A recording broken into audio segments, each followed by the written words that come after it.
Hey, happy Saturday, everybody. Welcome to the Cosmic Download. My name is Jace. This is going to be an interesting episode. I should have titled it the crypto, something funny with crypto, because we're going to be talking about cryptocurrency and cryptozoology, which I didn't even realize fully until this morning, the synchronicity of that. And I was like, oh, I could have advertised it that way to be a little more funny. But yeah, it's going to be a fun episode. We're going to talk about breaking XRP news, a couple of news stories that are really exciting. We're going to talk about Mr. Pool and dive into that a little more and the synchronicities that I experienced the past couple days when I was on the Journey to Truth podcast and we were talking about Mr. Pool. And then I might show you a little bit of the Flare Finance beta that I'm involved in, because it gives a good idea of kind of where we're going with this whole crypto financial space and DeFi and everything. So if we have time, I'll show you guys a bit of that. And then we'll talk about the Sasquatch and the Dogman, and I'll share some stories of mine, which were inspired by Alara's show the other night on Conspiracy Couch. If you guys follow 1 Foot in 5D, they were talking about Sasquatch, and someone came on talking about Dogman, and it just got my brain going, and I was just doing all this research into Dogman, and I just felt like adding it to this episode. So yeah, welcome in everybody. Welcome Naomi from England. Good to see you. Welcome Aaron. Welcome Lawrence. Welcome Michelle. Welcome Candy. Welcome Barry. Welcome Mowgli. Angelito. Mr. Cool. Yeah, I like that. Yeah.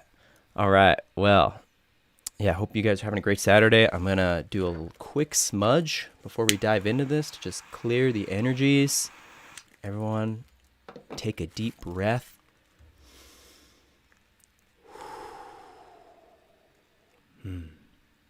Yeah, so, on this show, I like to talk about, I called it the Cosmic Download because it's kind of my downloads for the week, for lack of better term. I call the information that I get from the divine or from my higher self downloads, as a lot of people do.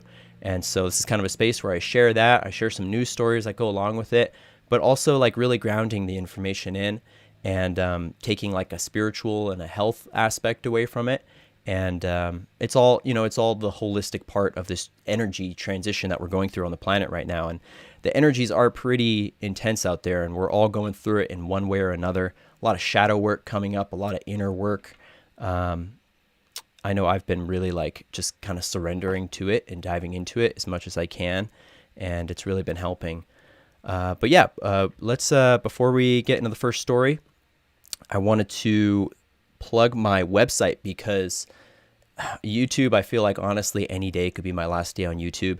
They're playing this really silly game where if I post a video that they don't like say, the one I did 2 weeks ago with Zen God, the next day they flagged a video of mine from 2+ years ago. Sometimes they'll do it from 3 years ago, because years ago I was doing updates on 17 almost every day, and that's why I got really shadow banned really fast, I assume.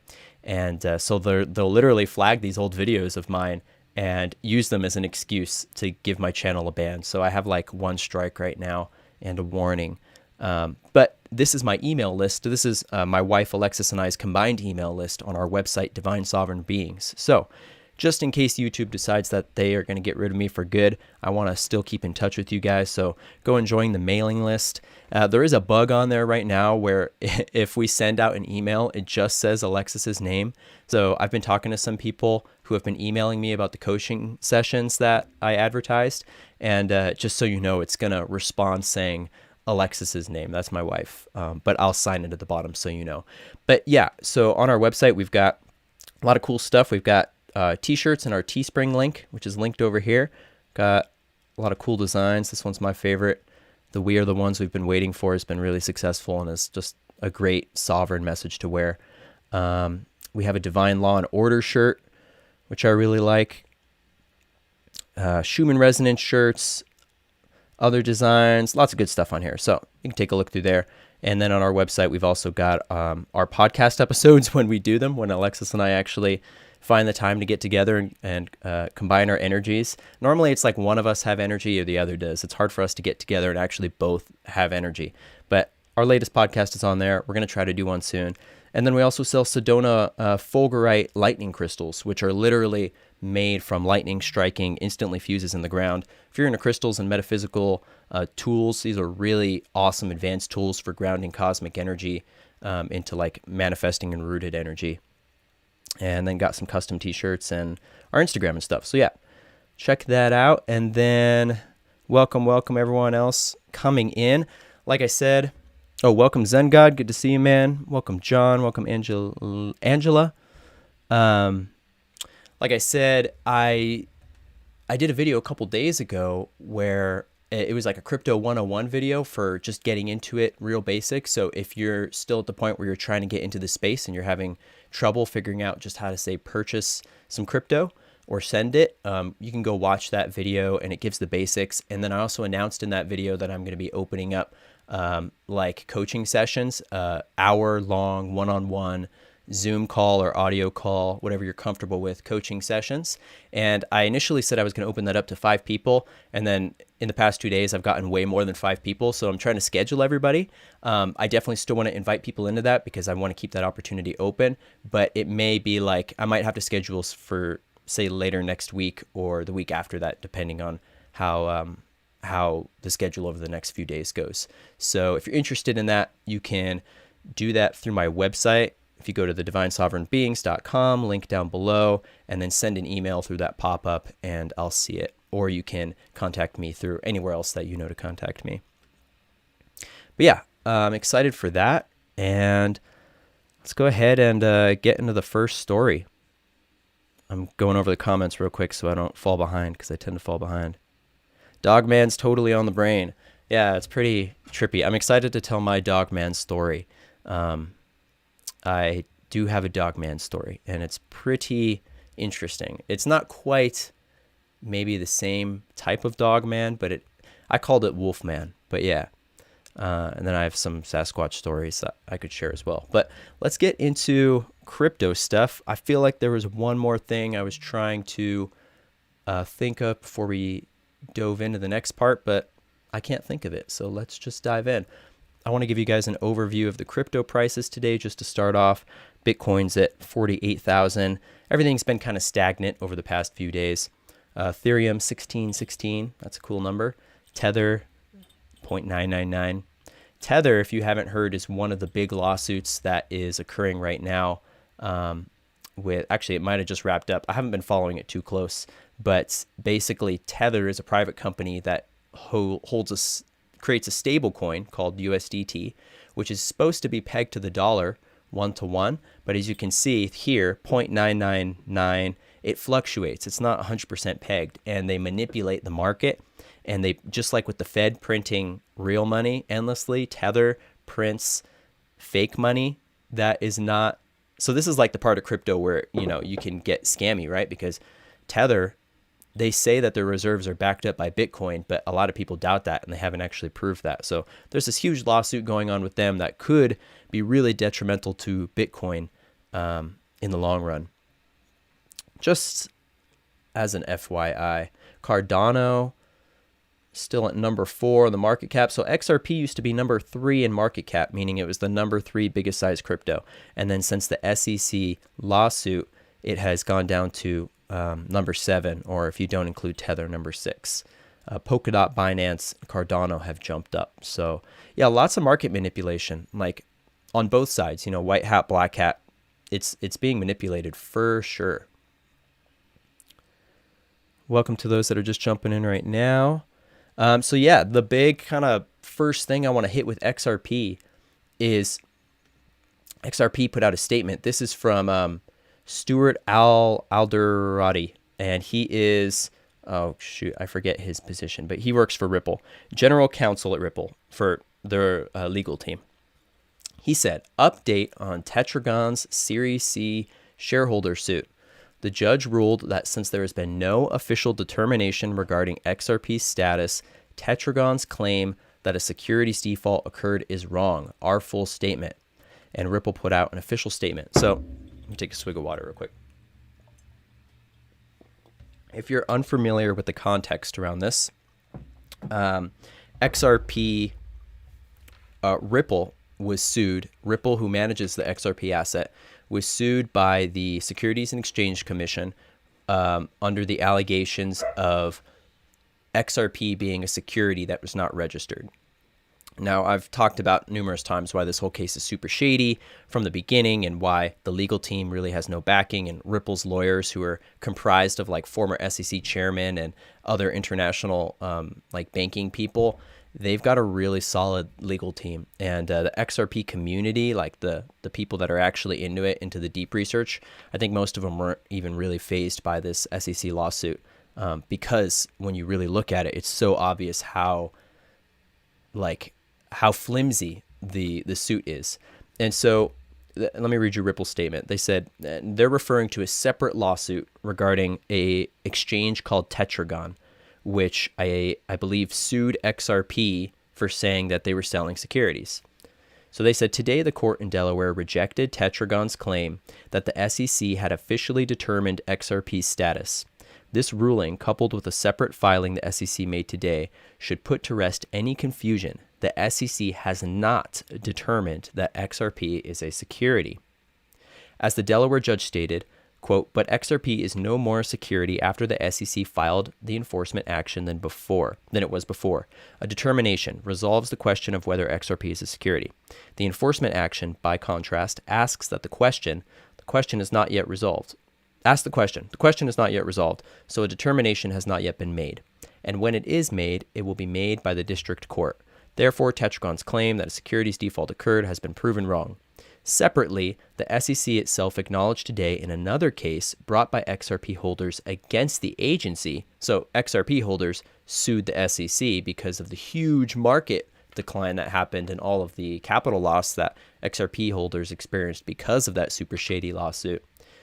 In another case brought by XRP holders against the agency, that it has not made any determination as to XRP's status. Per their words, the court hearing the SEC's case against Ripple is, quote, the exclusive method for testing the validity of the SEC's claims against Ripple.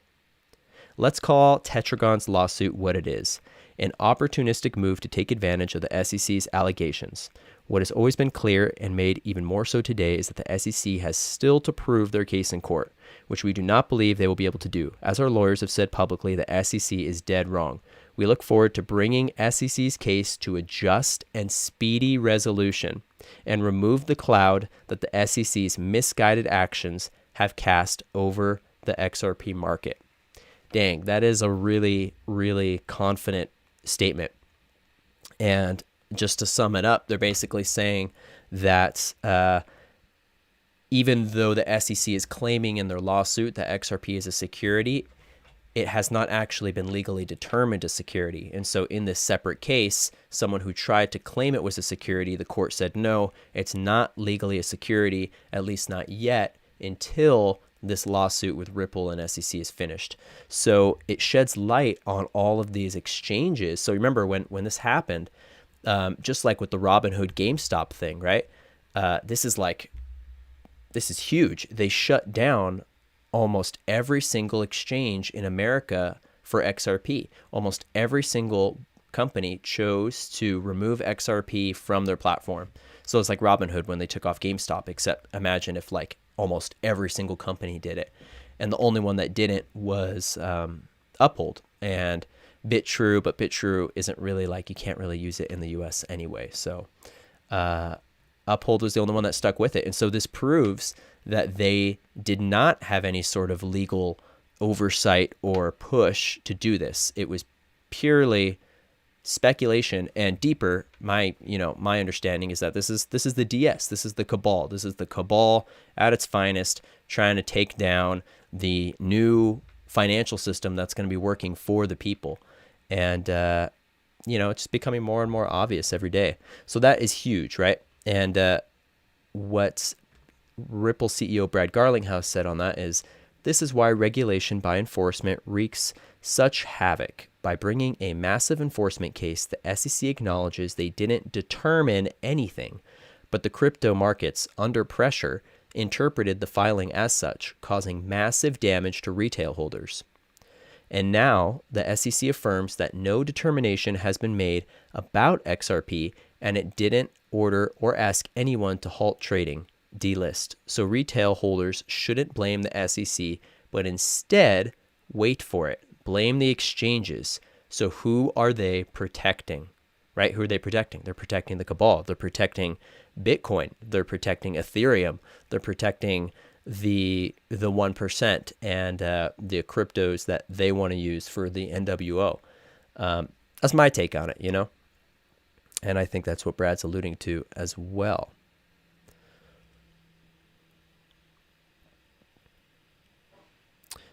So I forgot to pull this link up, but the SEC just confirmed a new chairman, Biden nominee. So this is where things get really interesting too. This guy named Gary Gensler has just been appointed new chair of the SEC. Technically a Biden appointee, right? Obviously. But as we're finding out, you know, as we go through this movie, we're finding out that the chess isn't so black and white, right? Like the pawns in the chess game aren't necessarily what you would view them as on the surface, like looking at it and going, oh, there's only black and white pawns and all the black ones are on the black team and all the white ones are on the white team, because that's how it goes. But what I think we saw starting off with the Trump admin was that there were a lot of people, for example, that were in the Trump admin who were extremely cabal, who were extremely DS, who, you know, we could speculate as to why they were brought in. I think they were brought in for a multitude of reasons: to make deals, to vet people, to see where their true allegiance lied, to expose people for who they really were by putting them in key positions. But we found very quickly that, like, you know, the people that Trump appointed, they weren't all good people. And say like Jay Clayton, the former SEC chair, for example, who knows, you know, Jay Clayton, if he's white hat, black hat, it's really hard to tell. He was the one who super shadily pulled this lawsuit on Ripple the last day he had in his position before he resigned, before his term ended. That was Jay Clayton.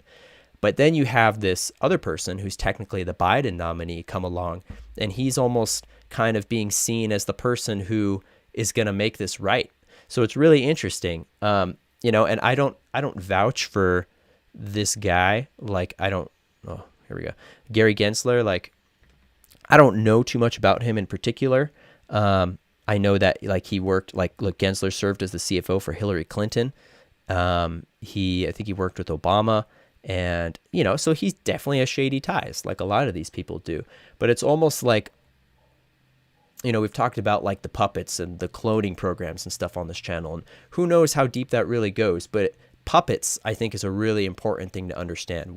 Whether you consider puppets to just be people that are controlled or actual fake people or whatever, puppets are being used by both sides.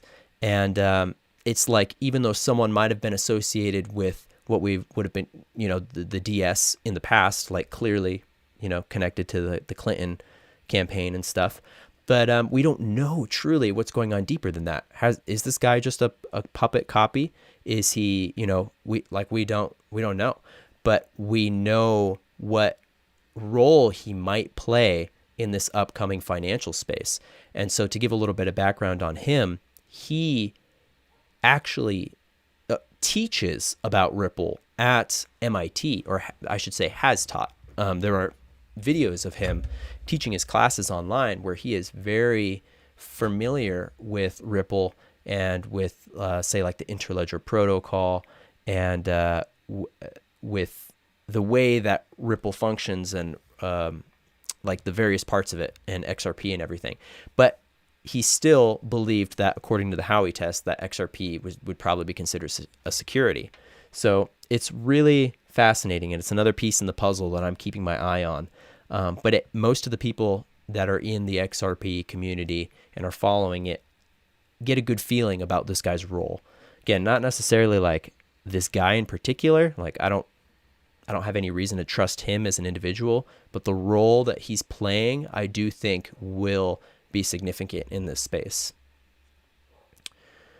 So before I go to the third story, I'm going to pop over here again real quick.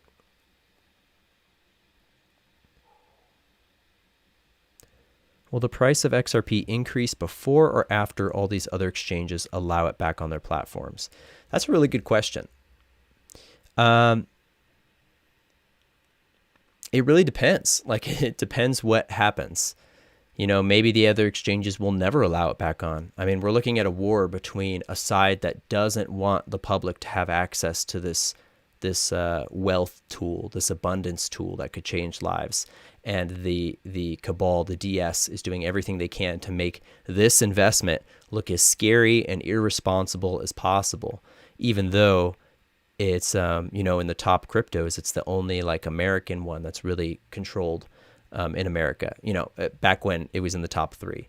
And like I've talked about before, Bitcoin, Ethereum, mainly in China. And I'm going to pull up this article here because it's related. If I can find it. It's about Ripple and Trump. Here we go. So this, oh, man, my bad, guys. Ripple officially introduced to Trump's administration. Now, of course, this was back when he was actually in office, officially, October 15th, 2018. And it talks about how Ripple came to the Trump administration and basically informed them about, it says, quote, the fact that 80% of Bitcoin's mining hash power originates from China, and that the majority of Ethereum mining also takes place in China. So I've talked about how I think that it's very possible that Bitcoin and Ethereum could be declared national security threats within the U.S. You know, those executive orders that Trump put in around China and Chinese money and finances right before he left office, they were very much teetering on the lines of labeling Bitcoin as a same kind of security threat. That was the one that was talking about like Chinese stocks and companies being security threats over here. So it's not too big of a stretch to think that Bitcoin and Ethereum could also be labeled that, but they might not be. You know, it depends. It depends the timeline we go on, and the timeline that we're in is so in flux. There's so many variables that it's so hard to predict how things will play out. And that's why, you know, like I'll say what I think, but I try not to make like actual predictions or anything like too tangible, because there's so much going on. There's so many variables, and anything could happen at any moment. So like Angelito, when you were talking about XRP price and like when it's going to happen, like, you know, it could happen today. It could happen in 3 years. Who knows? Who knows? It really depends how the dominoes fall. It depends. Are we seeing, I mean, regulatory clarity, I think, is going to be a must before anything happens. That'll be like the first big domino. So basically, when this case is settled, I think it'll happen at least by then. Maybe something before then that could catalyze it. But when we see regulatory clarity, absolutely, that's definitely going to launch confidence in the United States. So yeah, I just wanted to show you guys that like Ripple and the Trump admin were working together, and it is documented. And they actually donated to them as well, I believe.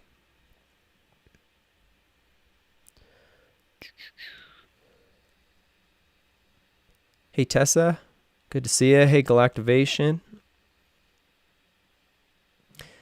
Angela says, did you see the glitch that happened with XRP? I saw one that there's been a lot. But I personally saw one at like 6,000, which was really cool. Like on my phone, on my app, like someone was like, hey, it's happening right now. And I looked it up, and it was like legit happening on my phone. And there's been a lot of them that have happened on like across multiple exchanges. Some of them, usually they're always XRP. Sometimes they're other coins as well. The one that happened when it was like a bunch of coins that I saw, Bitcoin was not a part of them, but Ethereum was. And Ethereum was worth a lot. It was like 6 million in that glitch, which seems like a lot, but the return of investment relative, the percentage increase, was still higher on XRP by like a significant amount. But, you know, as Dr. Shiva said in the hearings with Arizona, a glitch is never a glitch. There's always some kind of human input to create a glitch.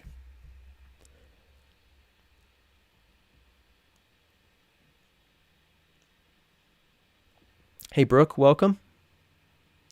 All right, let's get into the next story. So those were like, that was the beginning. Now the main Ripple story that I was originally going to talk about, the big news, is this one. The other things I only found last night. That literally happened like yesterday, which was the 4th, right? The day that a lot of people were waiting for and getting excited about.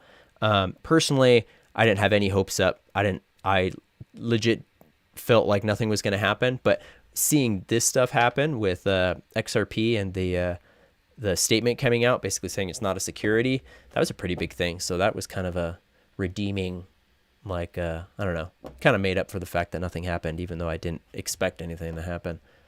But here we go. Internet. Ripple on March 3rd announced that they are piloting a private version of the open source public XRP ledger that allows central banks to create and manage a digital currency, enabling global interoperability. And this reminds me that there were some other tweets regarding this that I need to pull up real quick. So this is big news. This is saying basically they have created a clone of the XRP ledger, of the XRP blockchain. They've created a private clone because anybody can make a coin on the XRP ledger, right? Like I can, you can. There are ways that you can mint your own coins that are not XRP, but on the XRP ledger technology, because it's an open source technology.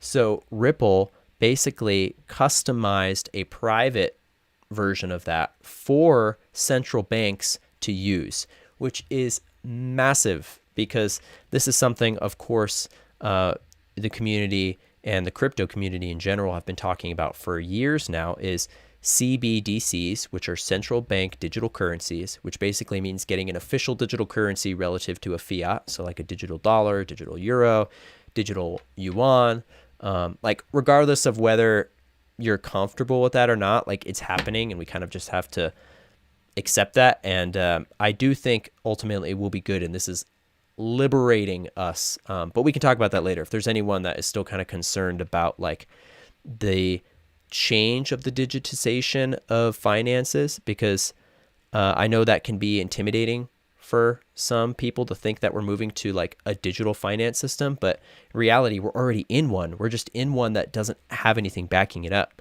We're in one where, you know, $10,000 in your bank account is most of the time just numbers and not backed up by anything physical besides the fact that they're just like numbers on the screen. Whereas at least crypto is backed up by the blockchain, by the mathematical algorithms that make it up.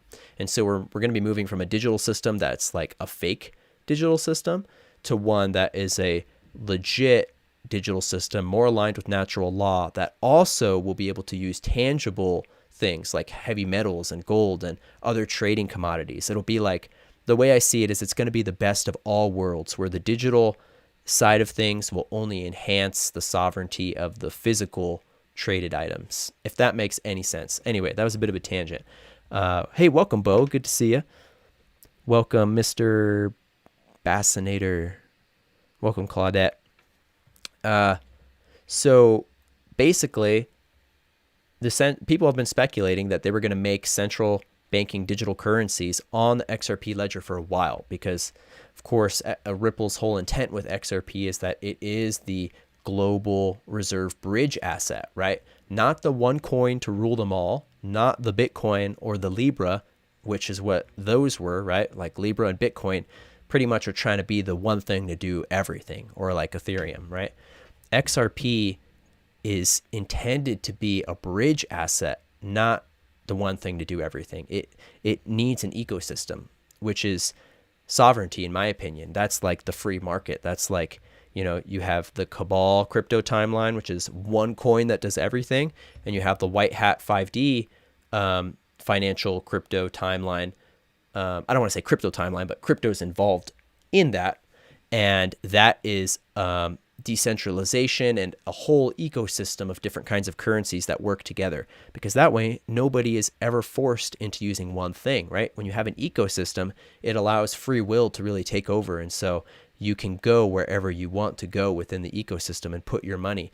And I really think it's going to be the future of like how we how we learn more to use our manifesting energy and put that energy towards things that we believe in for the betterment of the planet. I think that these new future crypto spaces like DeFi and the things that are being developed where you don't need these traditional banking systems, that is going to create that space for everybody. And it's going to be amazing. But yeah, anyway, I keep getting off track.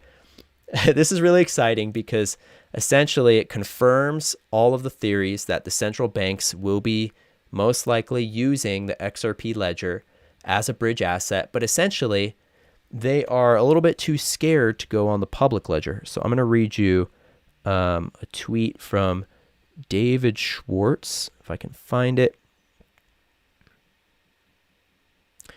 David Schwartz is the creator of he's the guy who I call the Sasquatch, the space Sasquatch. I'll show you a picture of him real quick. He is basically the Trump of oh my God, I literally looked up Sasquatch instead of David Schwartz.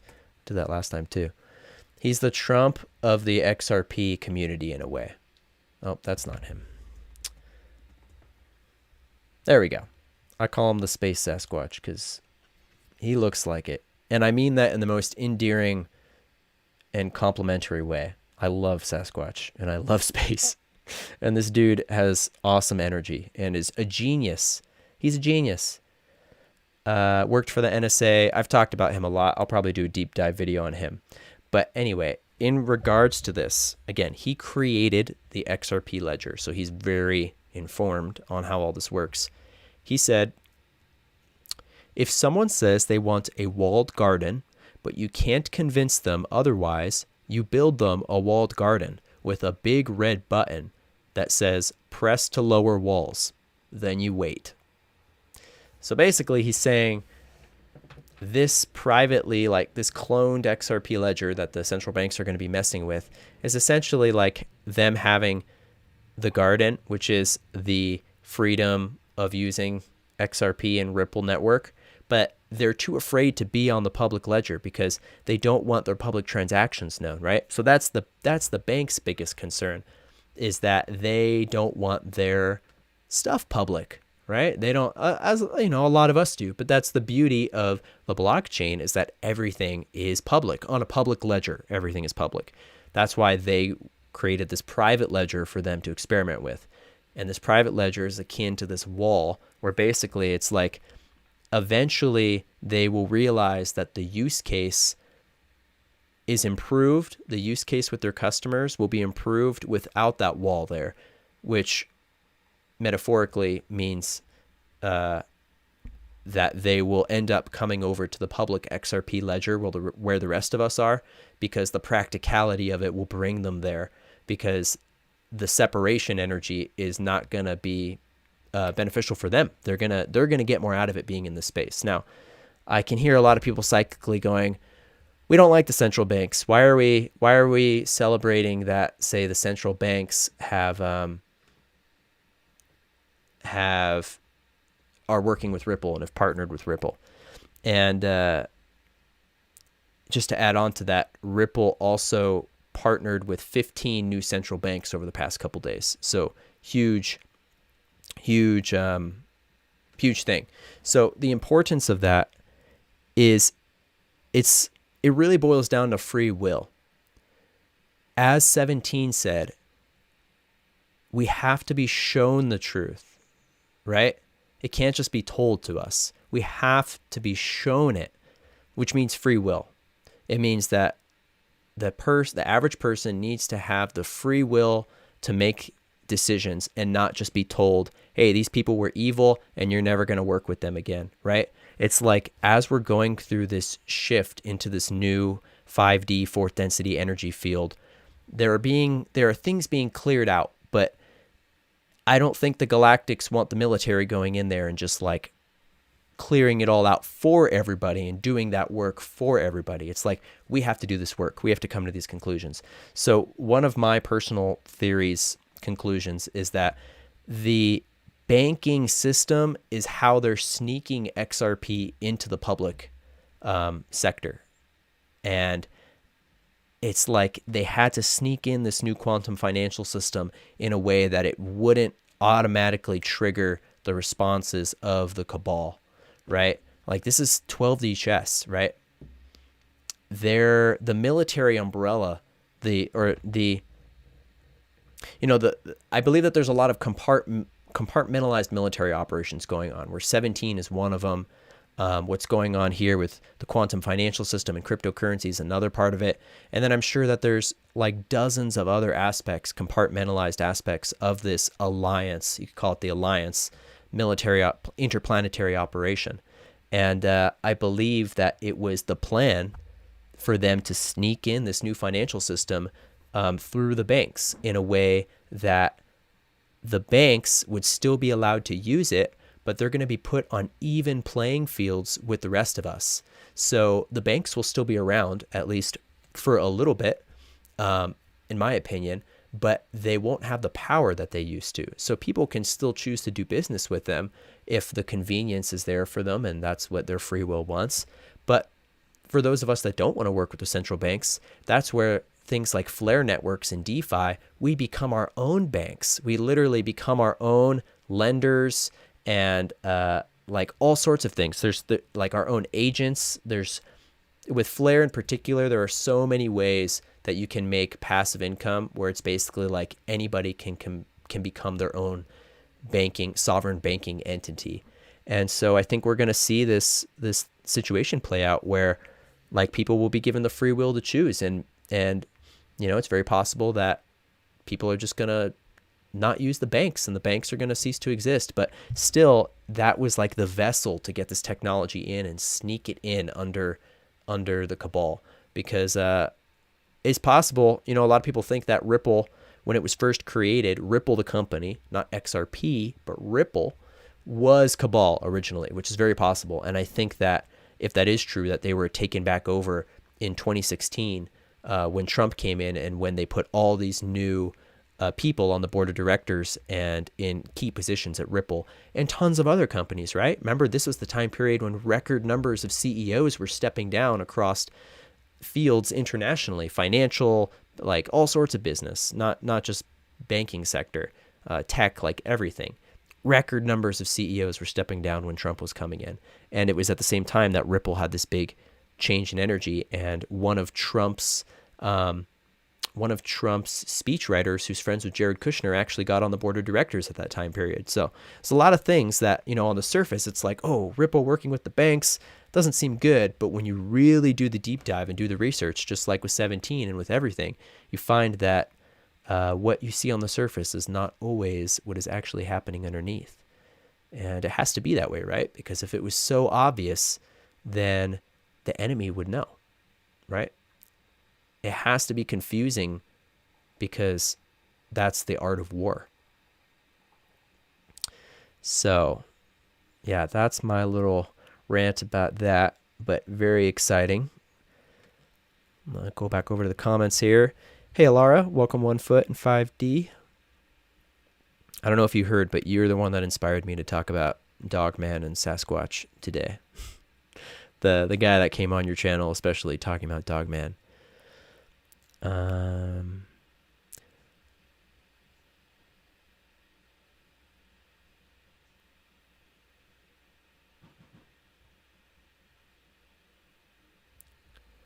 Crypto and Love Fest, that's how we roll. Comments are popping off. Make Dogman great again. Oh, I should have called it Dogeman. We're going to talk about Sasquatch and Dogeman today, guys. The beta flare is confusing AF. We're going to go over it. I'll go over it broadly here just to kind of show the average person. And then I will probably make a separate video where the people who actually want to be a part of the beta, because I think you can still join it, I'll go over like my strategies and everything, because it's like a competition beta where basically like whoever makes the most fake money in the beta wins the competition, which is a cool concept. And they're giving out NFTs too, non-fungible tokens, which I'm going to, I didn't put it in the title or anything, but right before I went on, I was like, oh, I got to talk about NFTs because it's so relevant right now. Have you guys heard of NFTs? Let me know in the chat. That's like a new thing that's hitting all these different spaces. And lots of people have been coming to me that aren't into crypto that are like, dude, do you know what an NFT is? Brent Pella, the guy who makes skits with JP Sears, he did a funny skit about NFTs, and he's been going down that rabbit hole. I guess I'll just talk about that real quick. NFTs are basically like, well, it stands for non-fungible token. It's basically like a uniquely minted crypto coin that isn't a part of a bunch of coins. So it'd be like if you had a uniquely minted coin of silver that only you had the cast for and no one else had that coin. No one else had that like unique casting of art. That would be an NFT equivalent in crypto. So they're individual coins that are kind of like it's still being understood what their possibilities can be. But right now, the biggest opportunity for it is for artists, independent artists, and for, it's NFT. You spelled it right. Yep. Non-fungible token. And they're using it for like selling intellectual, selling intellectual property digitally, where it can never be copied, it can never be plagiarized, it can never be like cloned or anything. So it's going to be really good for like sovereign artists. And right now it's only in the digital space from what I'm aware of, but I really feel like intuitively they're going to be coming out with like an equivalent where you could have a physical piece of art and maybe like an NFT that goes with that physical piece of art. But that would kind of maybe defeat the purpose of like you could still take a picture of the art. Whereas with NFTs, it's like you open the NFT on your computer in whatever file form. And it's usually like this cool, trippy looking 3D hologram thing from the ones I've seen, at least the ones people are making. But it's going to open so many portals for sovereign creation on the internet. Like imagine being able to create a custom piece of art for someone where you sell them that, and then that piece of art, because it's the only one in existence, is going to appreciate like a collectible. It's basically like digital collectibles. And so I got an example here. Like I don't know if this one talks about the NBA. Yeah, it does. Oh, maybe it doesn't. Well, the NBA, they've been selling these NFTs, or I don't know who's selling them, but someone is selling NFTs of like NBA clips, like top clips or whatever. And they've been selling for millions, like not individually, but like millions of dollars have been sold in this market of just basketball NFT clips. Like it's like 30 million or something.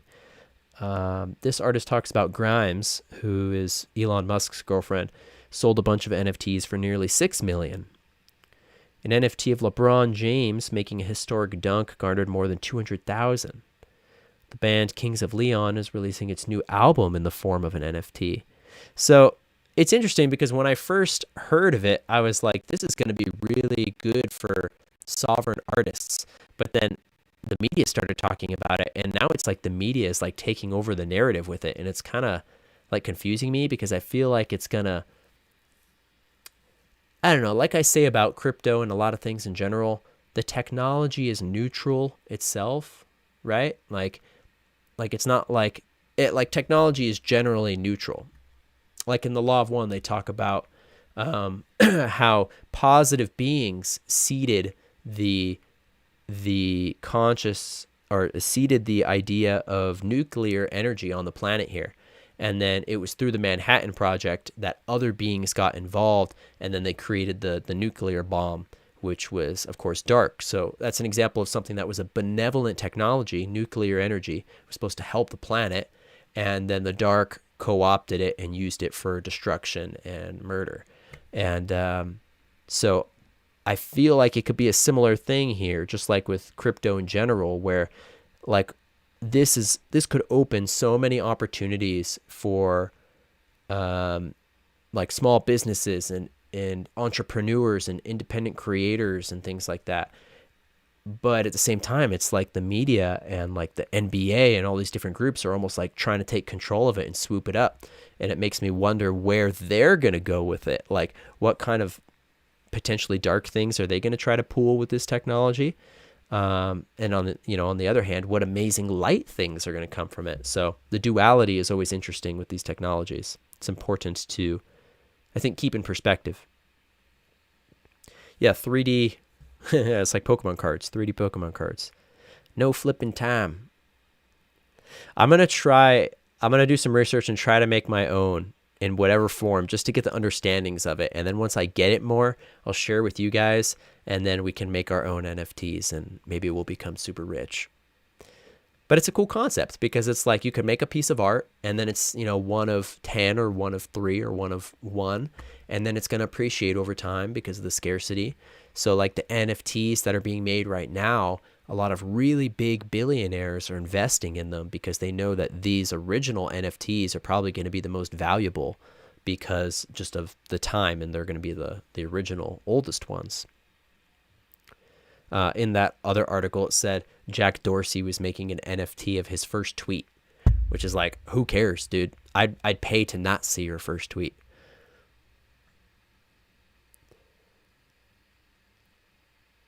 Yeah, NFT for drug cartels. Yeah, it's like it's such a different type of technology. Like crypto is already hard enough to wrap your mind around, but then NFTs and the possibility of them, it's something you could definitely spend hours, days in a rabbit hole on. But this is like the next big thing with the tech world and with crypto. So definitely would be keeping your eyes on this. And like I said, I think it's good.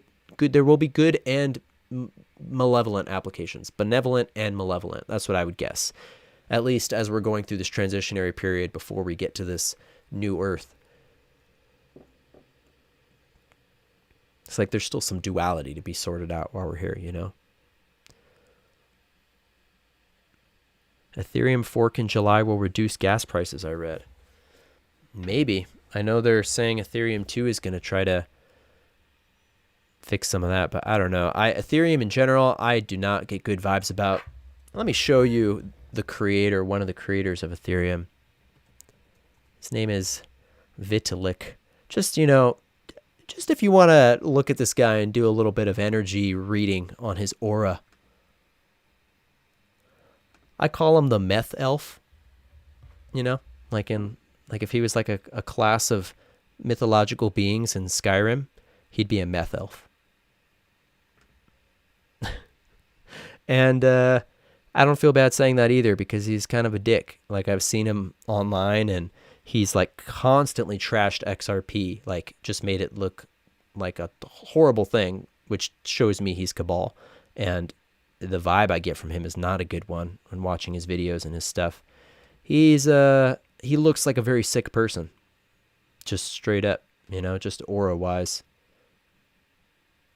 That's probably like the best picture I've seen of him. But yeah, I'm pretty sure it was one of the Ethereum guys that created Cardano too. I'm pretty sure, but oh no, Polkadot. Polkadot is one of the Ethereum guys. And I don't get good vibes about Polkadot either. I'm pretty sure Polkadot is also like, isn't that like a DS like symbol? If you guys know that, let me know. I thought I remember hearing that before, that like polka dots as a symbol were like a DS symbol, you know, like the pyramid. And that's the first thing I thought of when I saw this came out. And this thing, it's almost like this came out to replace XRP right when the XRP lawsuit dropped, because this only came out in like November, December, right around that time period. And since then, it's become number 5, not including Tether, right above XRP. And its market cap is 30 million, where XRP's, or 30 billion, where XRP's is 20 billion. Yeah. So I don't know. I just like sharing some of that perspective because I often think about the different sides in this whole space, which sides are working for which. But yeah, this was created by 2 of the Ethereum creators, from what I understand. And yeah, I just don't get good vibes. You know, if you want to invest in it and make money off of it, like I'm not going to judge you for that. I don't think. I think there's still profit to be made and money to be made in some of this stuff if that's what you want to do. But personally, I would rather put my energy and my financial energy into the projects that I sincerely believe in that are going to benefit humanity. And to me, that's like XRP and Flare, pretty much. And some of the other ones like XDC and the things on the Interledger network, Algorand, but I don't have any Algorand. Yeah, it gives off MK Ultra vibes, Angelito said. It does. Yeah. And it dropped right when XRP had the lawsuit. It's like they delivered XRP this really sneaky like slice to the heel, you know, like sword fight slice to the heel, or like kicking the balls. And then while XRP was down, they pushed this out, and they were like, okay, this is gonna take over. And you know, not saying it's like direct competition. They have different use cases, but it took over the market cap spot. I want to know which episode the channeler talks about blockchain you guys talked about last night. Yeah, so you're talking about Ivan Teller, and I believe it was very brief. It wasn't that in-depth, the one I saw. I believe it was one where he channeled some kind of reptilian entity. I don't know if that would help you find it, but if you go to his page and look for a video like, I don't know, maybe like 2 weeks ago, and it was like he was channeling some kind of reptilian entity. Oh, a new subscriber. That's the first time I've had that little thing pop up. I don't even know I had that set up there. That's cool. Yay. I have to get the super chat set up too. I don't know if I can. Actually, I think I've been banned from super chats on YouTube because of the whole strike thing. So just a side note, if you would like to donate to this channel, if you want to help out and keep this going, you can donate via PayPal down below, or there's crypto links as well. I think right here I've got it. Yeah, paypal.me/dsbeings. And then I'm also taking on more people to help out with crypto coaching one-on-one. So if you are like struggling to kind of get into this space, or even if you're doing fine, but you just want to like talk to me and ask me questions about what I think about some of this stuff, I'm booking one-on-one Zoom sessions that are $50 minimum donation that I'll show you how to send through crypto. So like if you're not familiar with it, that'll be like step one, is like getting you set up to purchase crypto and then send it. And then that'll be like task one. And then if we want to keep moving on, I'll show you how to set up your wallets and where to store the stuff and which exchanges are good for which things, and pretty much anything you'd want to talk about. So if you're interested in that, shoot me an email or go to my website and fill out the contact form on the website, or just leave me a comment or something, but email is really best. All right, let's get into Mr. Pool. I think that's next. This was the thing I referenced earlier that I forgot to show. Ripple signs 15 new contracts with banks despite SEC lawsuit. So yeah, it's still going hard. I really have no doubt in XRP. I would say Ripple, but I like I've said before, I kind of feel like Ripple may not be around in the long run. XRP will. XRP doesn't need Ripple, the company, and I feel like for XRP to be truly free and sovereign, Ripple may not be around in the future, but maybe it will. Who knows? Oh yeah, and then real quick, this was something I meant to put up in a video a while ago. This was someone shared an email with a Goldman Sachs account executive where they personally said that Goldman Sachs was evaluating XRP to be around $260.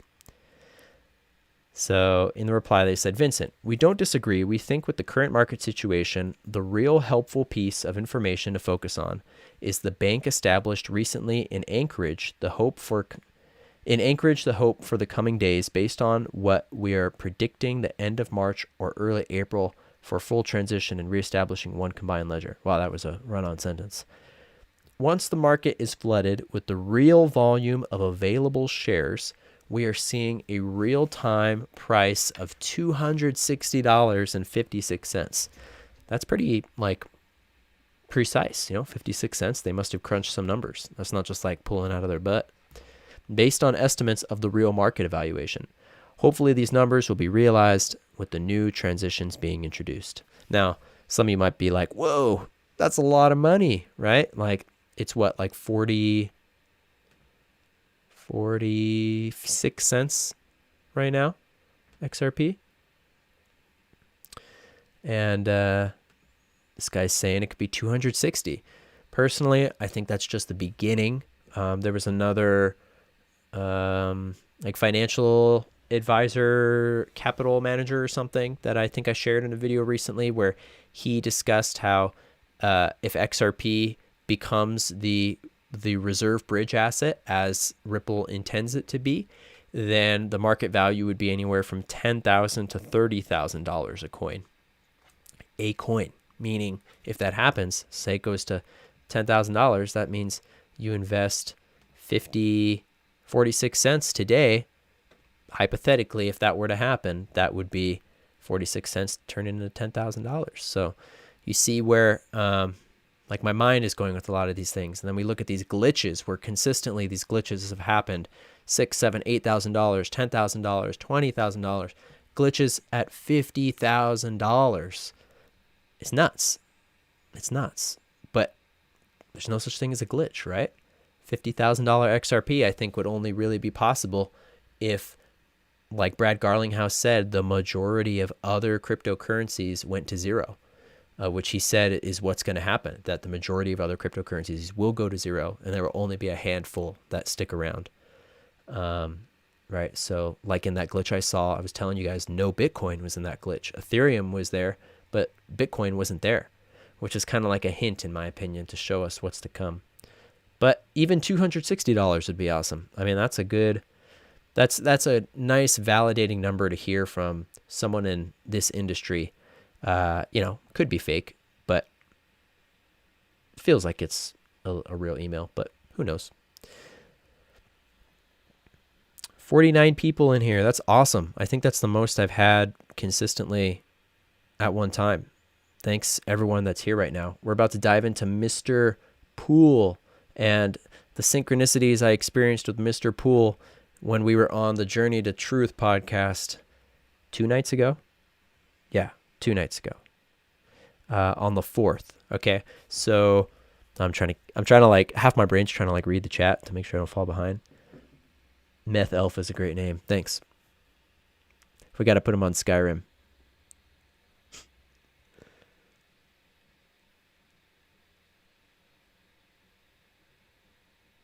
What are good wallets to start out with? That's a simple question. I'll just answer real quick.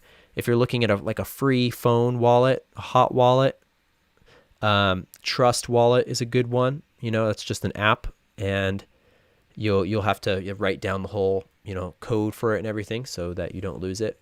I'll do an in-depth video about this.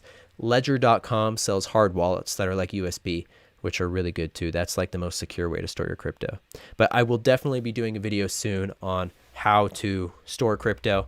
And then again, if you want more in-depth help, I'm doing these one-on-one sessions.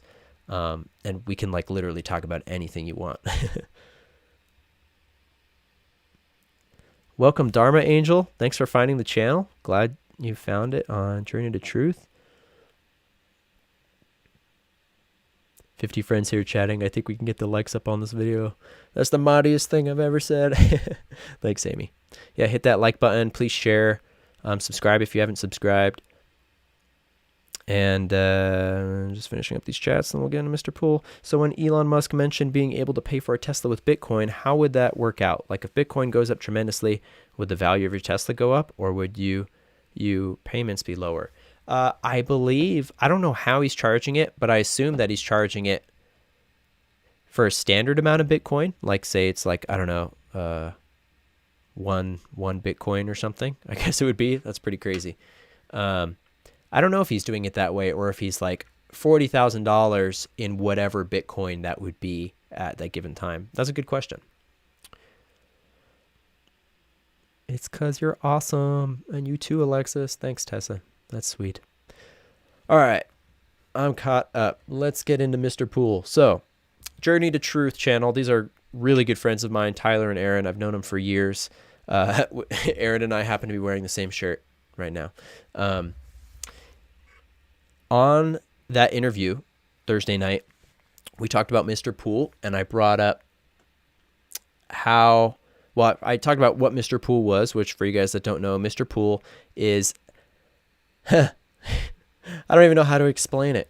It's either an insider, some kind of benevolent AI, or some kind of time traveler, quantum computer type thing.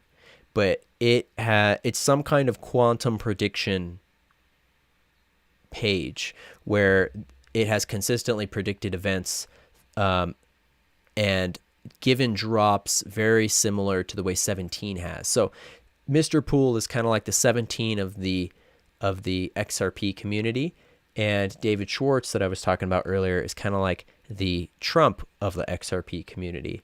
And a lot of people think that David Schwartz might actually be Mr. Pool, which is really interesting. Some people think that Mr. Pool might be Arthur Brito, which is one of the guys who created XRP, I believe, with David, but he's like totally anonymous. Like, you don't know what he looks like. We don't even know if that's his real name. And there's just a lot of really strange things. So what this is what initially got me into XRP. I'm going to bring up this 17 post. YouTube will add information from Wikipedia to videos about conspiracies. Now, in the past month, several XRP related channels that are only crypto XRP, they don't talk about 17 or conspiracies, they have been getting labeled with Wikipedia like disclaimers about 17, where it, but it says the full name. And it's like all these XRP content creators are like, what the heck, YouTube? Like, I've never talked about 17. Like some of them don't even follow that, and they're getting flagged with that kind of stuff. And that's waking their eyes up. But so you get that post, which is kind of referring to that, right? YouTube will add information to videos about conspiracies. And then below, learning, follow the loop. And it's in all capitals, loop, right? Now, what else has 17 said before? Think mirror. Think mirror. Well, what is the reverse? What's the mirror of loop? Well, it's pool. And Mr. Pool's handle is loop. At loop RM311. 311. Well, that's an interesting number. What if we reverse this whole thing? 11-3, Mr. Pool. Well, 11-3, isn't that what this person has said multiple times? 11-3 is the first marker. 11-3 starts things. I've seen some connections. So this is what I was bringing up on Journey to Truth. And then literally during the live stream, people started commenting, Mr. Pool just posted. And I didn't see it until after I got off the live stream, but I went and I looked at the post.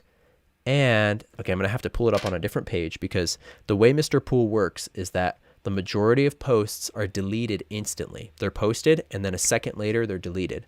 Only very few are kept on here for a significant amount of time, okay?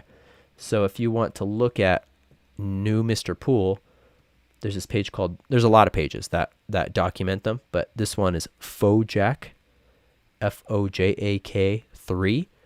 They repost Mr. Pool posts.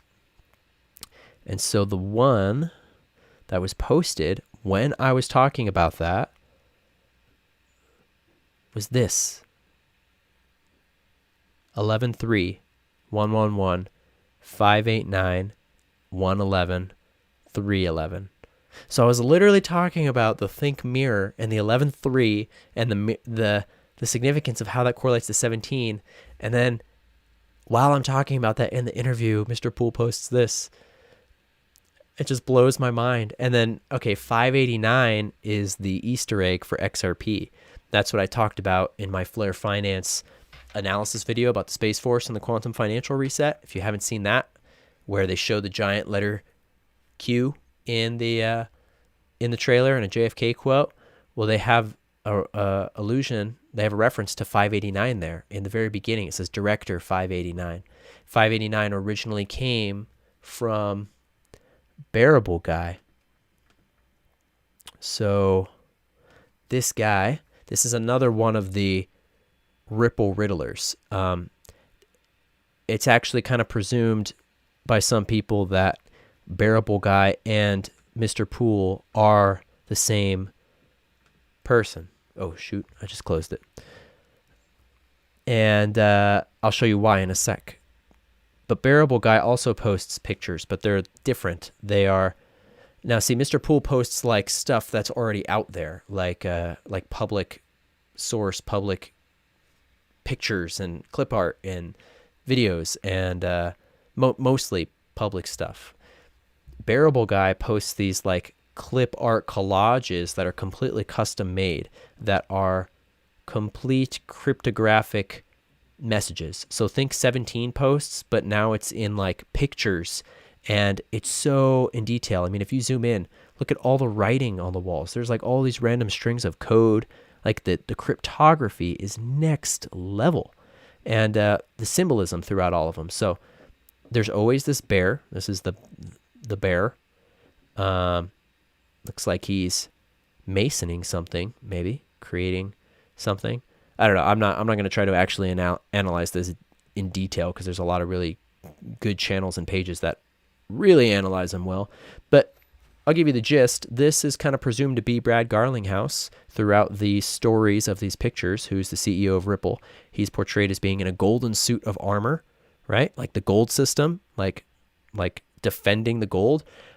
Personally, I believe he's a positive Mason that is fighting the dark occult, like satanic groups and satanic Masons. But I do think that there are positive Masons, and I feel that he's probably one of them. And, you know, here he is standing on a snake. I'm sure the colors are very symbolic of something too. And then he's defending what's being made from these like creepy occult guys, right? With the 333, right? Like 33, like negative Mason. They're coming out of the wall. So there's just a lot. And then whatever this is, I don't even know. The blue, green, and yellow people have typically decoded as being representative of like XRP, Bitcoin, and the US dollar. But yeah, there's so much. It goes so deep. If you want to check that out, Bearable Guy 123. And then this one, Yugal 321 Yugal Barab, is the same thing. It's just mirrored, because think mirror. It's the same page, presumably. They post the same exact things, but sometimes a couple different. Like this is a recent one, and Bearable Guy does not post very often at all. Mr. Poole posts maybe at least once a week, but Bearable Guy doesn't as often. And this was posted recently.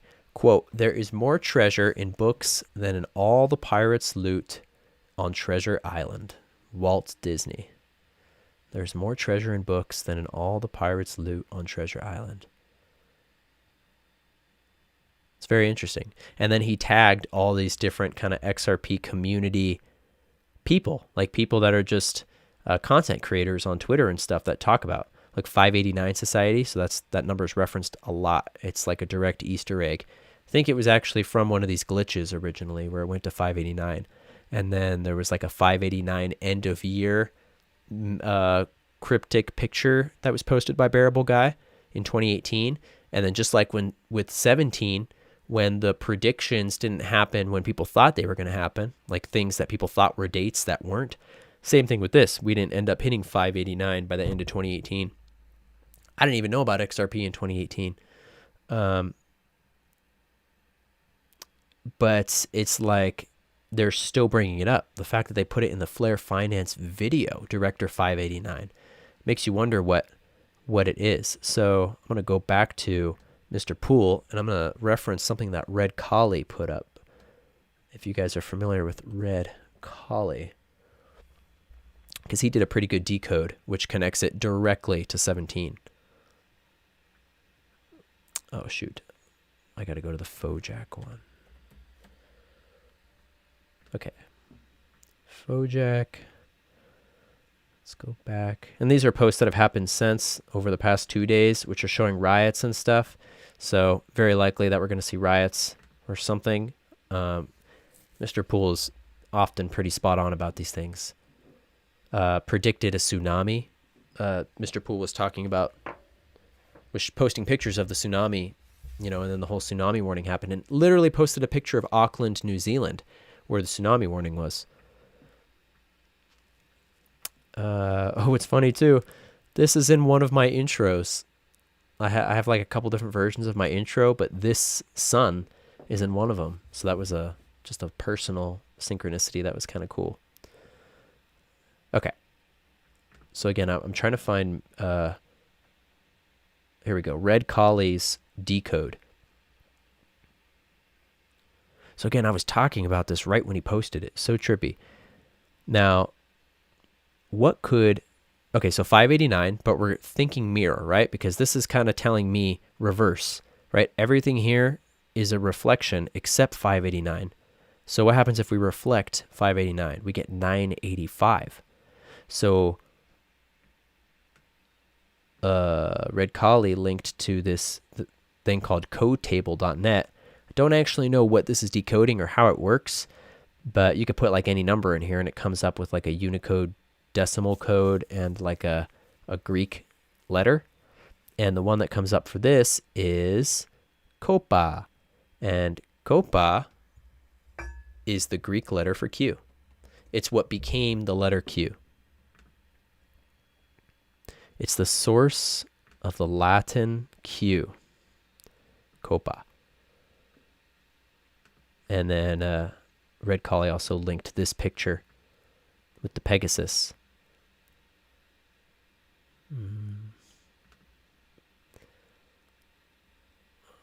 Oh, there we go.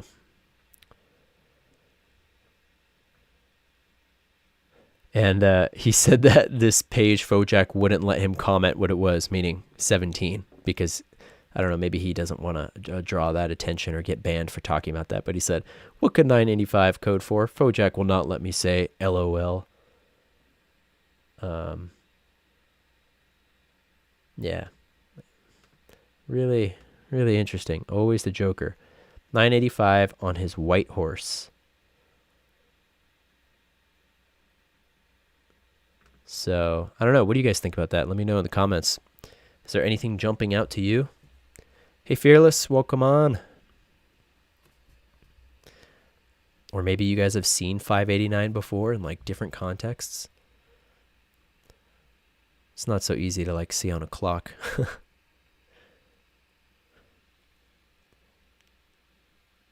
Husband says, numbers and letters on the bricks look like crypto wallet addresses. You know, that's what I thought at first too. I don't know what they ended up being. I don't think they were, but they might have been. But that was my first thought too.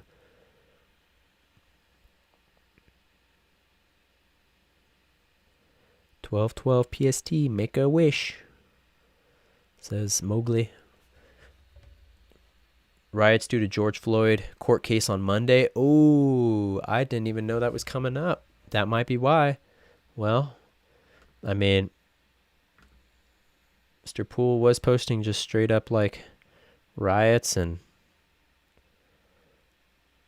not super pretty. Yeah, gematria is really interesting too. Gematria actually with, okay, if you wanna follow a really cool XRP gematria page, it's one of the ones that was mentioned actually right here by Bearable Guy, Nello Angelo, aka Val Jester Locke. I've been following this guy for a little bit and I've talked to him before, and he is really, really, really good at breaking down the gematria and the numerology of the patterns around XRP. And he talks about Mr. Poole posts and a lot of esoteric and spiritual stuff. And he's kind of more on the Christian side from what I've seen. But, you know, that's not bad. And he's very, very smart. Really has opened my eyes up to the numerology of a lot of this stuff. And some of it is kind of like out there, but it's like with numerology, it's, you know, it's all out there, but that's the magic of it, is that it works. Like it lines up. The numbers of the universe are always present.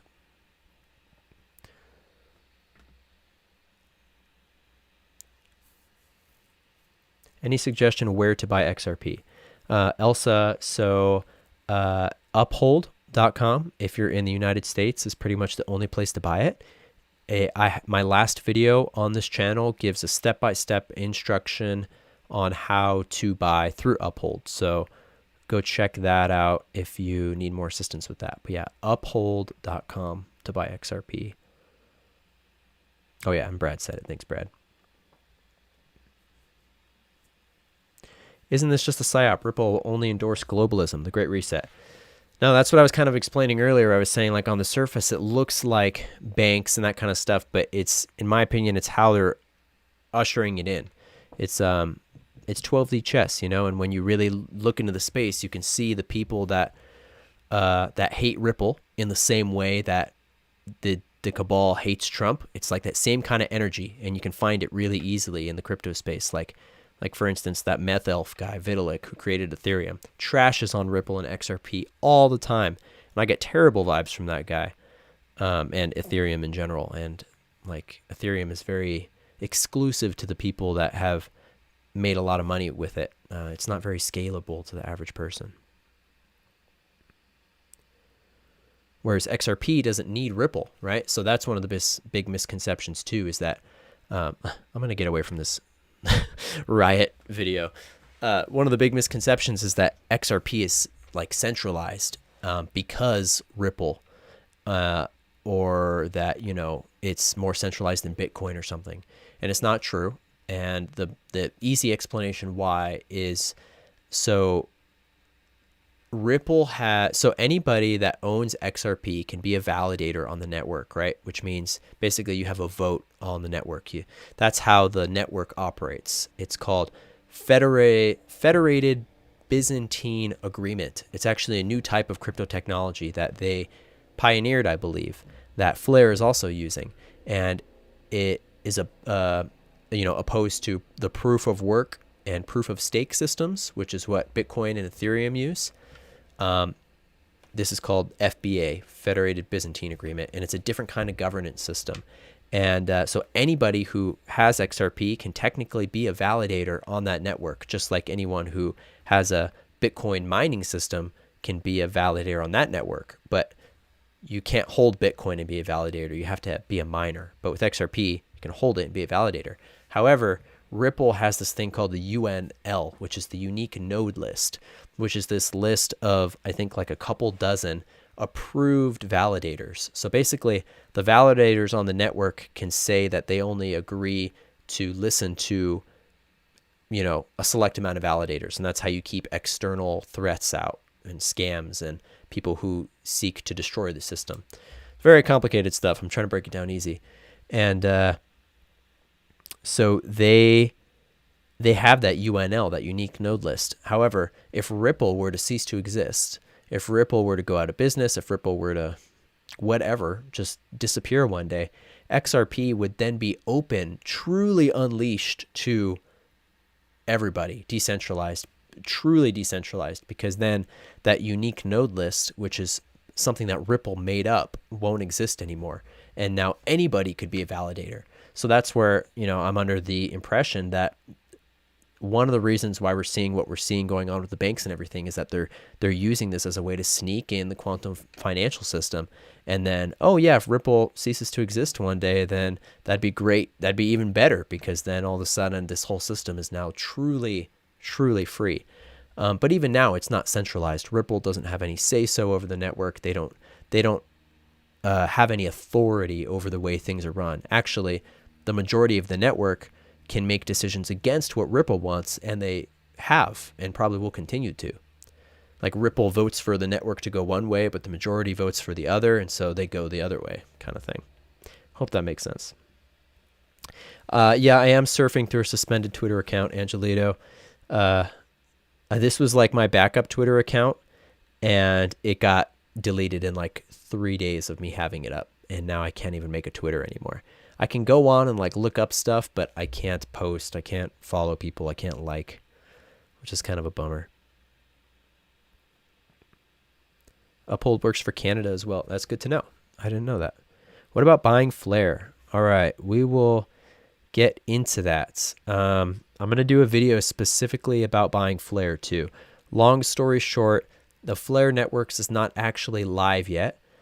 And this is a good segue. We might as well just go into talking about Flare Finance, because I think I wrapped up all the Mr. Pool stuff. So it's perfect. So we'll do Flare Finance, and then we'll get into the cryptozoology stuff, the Sasquatch and Dogman, And hey, 53 people here. That's awesome. We just keep stacking up more. Thanks for everyone who's here. Please hit like and subscribe if you're not already a member of this community, and welcome on board. But yeah, let's talk about Flare and Flare finance. So to finish answering your question, Joyful, the Flare network is not yet live, and those who are set to receive Spark tokens, which are the native token on the Flare network, I use them kind of interchangeably. I'll say Flare or Spark, but I mean the same thing. The ticker is FLR. When that network goes live, you'll be able to buy Flare. And that's going to be sometime around May or June, probably. It's like sometime during Q2. Now, there are ways to buy pre-traded IOU tokens that it's a little more complicated, but this is what I'll make a video about in the future. I don't want to take too much time talking about it now, but you can buy them on BitTrue and Poloniex, and they have different terms of conditions, and they're different prices because they're individual IOUs that represent like a, you know, how like a dollar bill is an IOU it's supposed to be for gold, but isn't actually. These are like IOUs for when Spark actually comes out. So BitTrue, Poloniex, but I'll be doing a video about it soon to go deeper. Every time I see Meth Elf, I'm not going to be able to stop laughing because of you. I can't stop laughing when I see him. Like, who let this guy be in charge?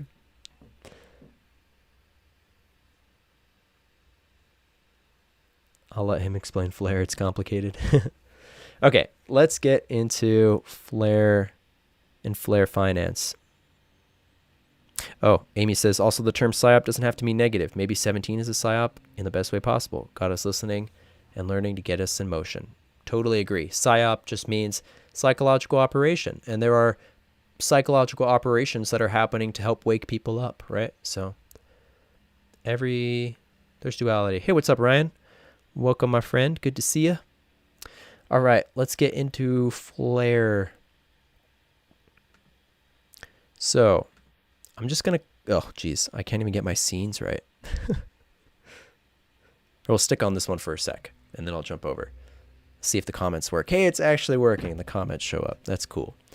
All right, intermission. So Flare Networks is a different thing than Flare Finance.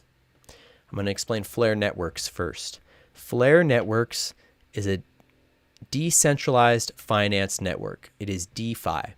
DeFi means that it's a cryptocurrency network that is built around peer-to-peer applications and smart contract capabilities. Smart contract capabilities mean basically you are able to do transactions that are more complex than just, say, sending money from A to B, right? So think about any other kind of transaction involving the moving around of money that is more complicated than just say, hey, I'm going to send you this money, right? So insurance and loans and like even property. They just announced actually yesterday that a property developer is coming onto the Flare network. I don't even know what that really means, but it just proves to me more that this is going to be way bigger than we can imagine. So DeFi is already huge because it takes the traditional financial space and it takes all the middlemen out of it. It takes all the bankers out. It takes all the brokers. It takes the companies that own the exchanges out. So for instance, you can build an exchange that is peer-to-peer decentralized. So an example of this already in effect on the Ethereum DeFi network is Uniswap, which is one of the unicorn coins that we've invested in because Alexis was guided to it. And it's actually done pretty well. So Uniswap is a decentralized exchange, meaning that it is run completely by peer-to-peer software where no third party has any kind of control over the governance or direction of the system. It's governed by the users.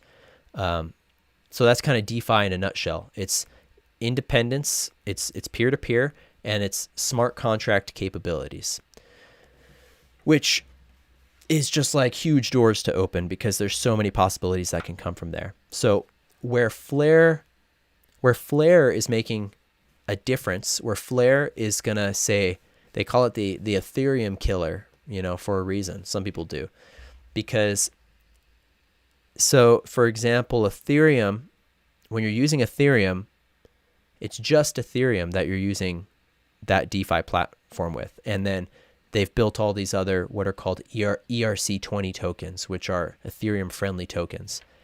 And then you have other DeFi networks like Polkadot, I think, and Cardano, I think, is trying to make a DeFi. But to my understanding, they're not really interoperable, right? So like Ethereum's DeFi network and then say like Cardano's DeFi network don't interact. I could be wrong about that, but I'm pretty sure that's the case. Maybe they're trying to make them interact. But the fundamentals of how Flare approaches DeFi is different. And it's because rather than it being based around one coin, Flare is a DeFi ecosystem that is bringing on pretty much any coin that they choose to be a part of the ecosystem. So far, well, the first one they announced was XRP, right? And then they announced Litecoin, and then they announced Doge, right? And that's where I got super excited, and we talked about how Doge, is like, it's the ultimate example of taking something that has no purpose, no utility, and is a total joke, which is Doge, right? Doge is like pretty much the same as Bitcoin, maybe worse, because I'm pretty sure there's an unlimited amount of Doge, right? No utility to Doge. It's a joke. It's funny, right?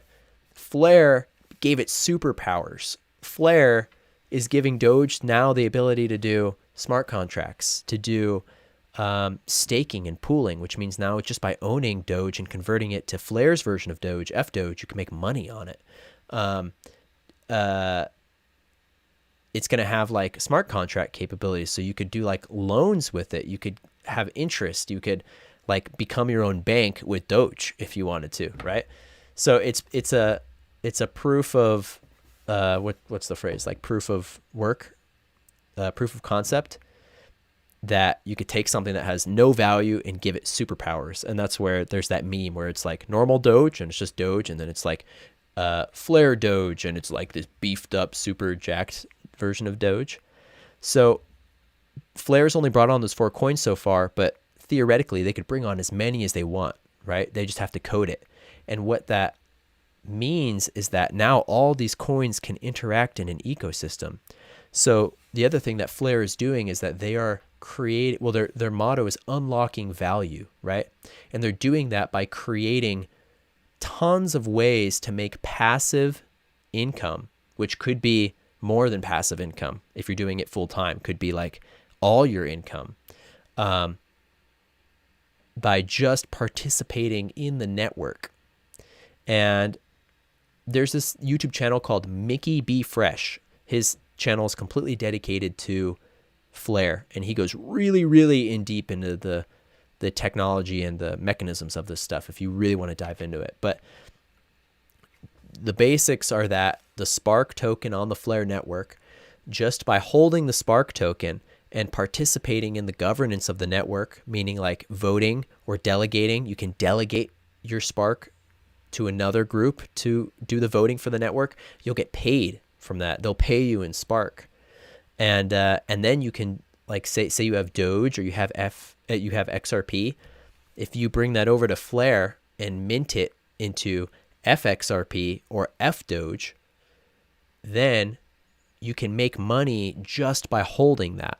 Not even by it appreciating in value. Like say that price of XRP goes up. I'm not even talking about that. Just by holding the F asset, they call it. So like FXRP. So you take your XRP, and then when the Flare network goes live, you send it through their little system, and they turn it into FXRP. And then that FXRP now gives the XRP all these smart contract capabilities. So you have the speed and the efficiency and all the good things about XRP, but now it can do smart contracts. It can do all this DeFi stuff. It like gives it legit superpowers. And so just by holding that, they will reward you, I think, monthly. And so that's just the beginning, right? That's just Flare networks. Now, what I'm going to show you right now that I'm doing the beta for is Flare Finance. I'm going to go back to the chat real quick, catch up on these questions before I fall behind. Are you a part of the Flare Finance Discord? The founder gives XRP all the time. I am in the Flare Finance Discord, But I just got in the like rain chat where they, like that became like a miner. So I don't know if that's what you're talking about. When you're saying they give XRP. I like DeFi, Brad says. Yeah, it's pretty crazy.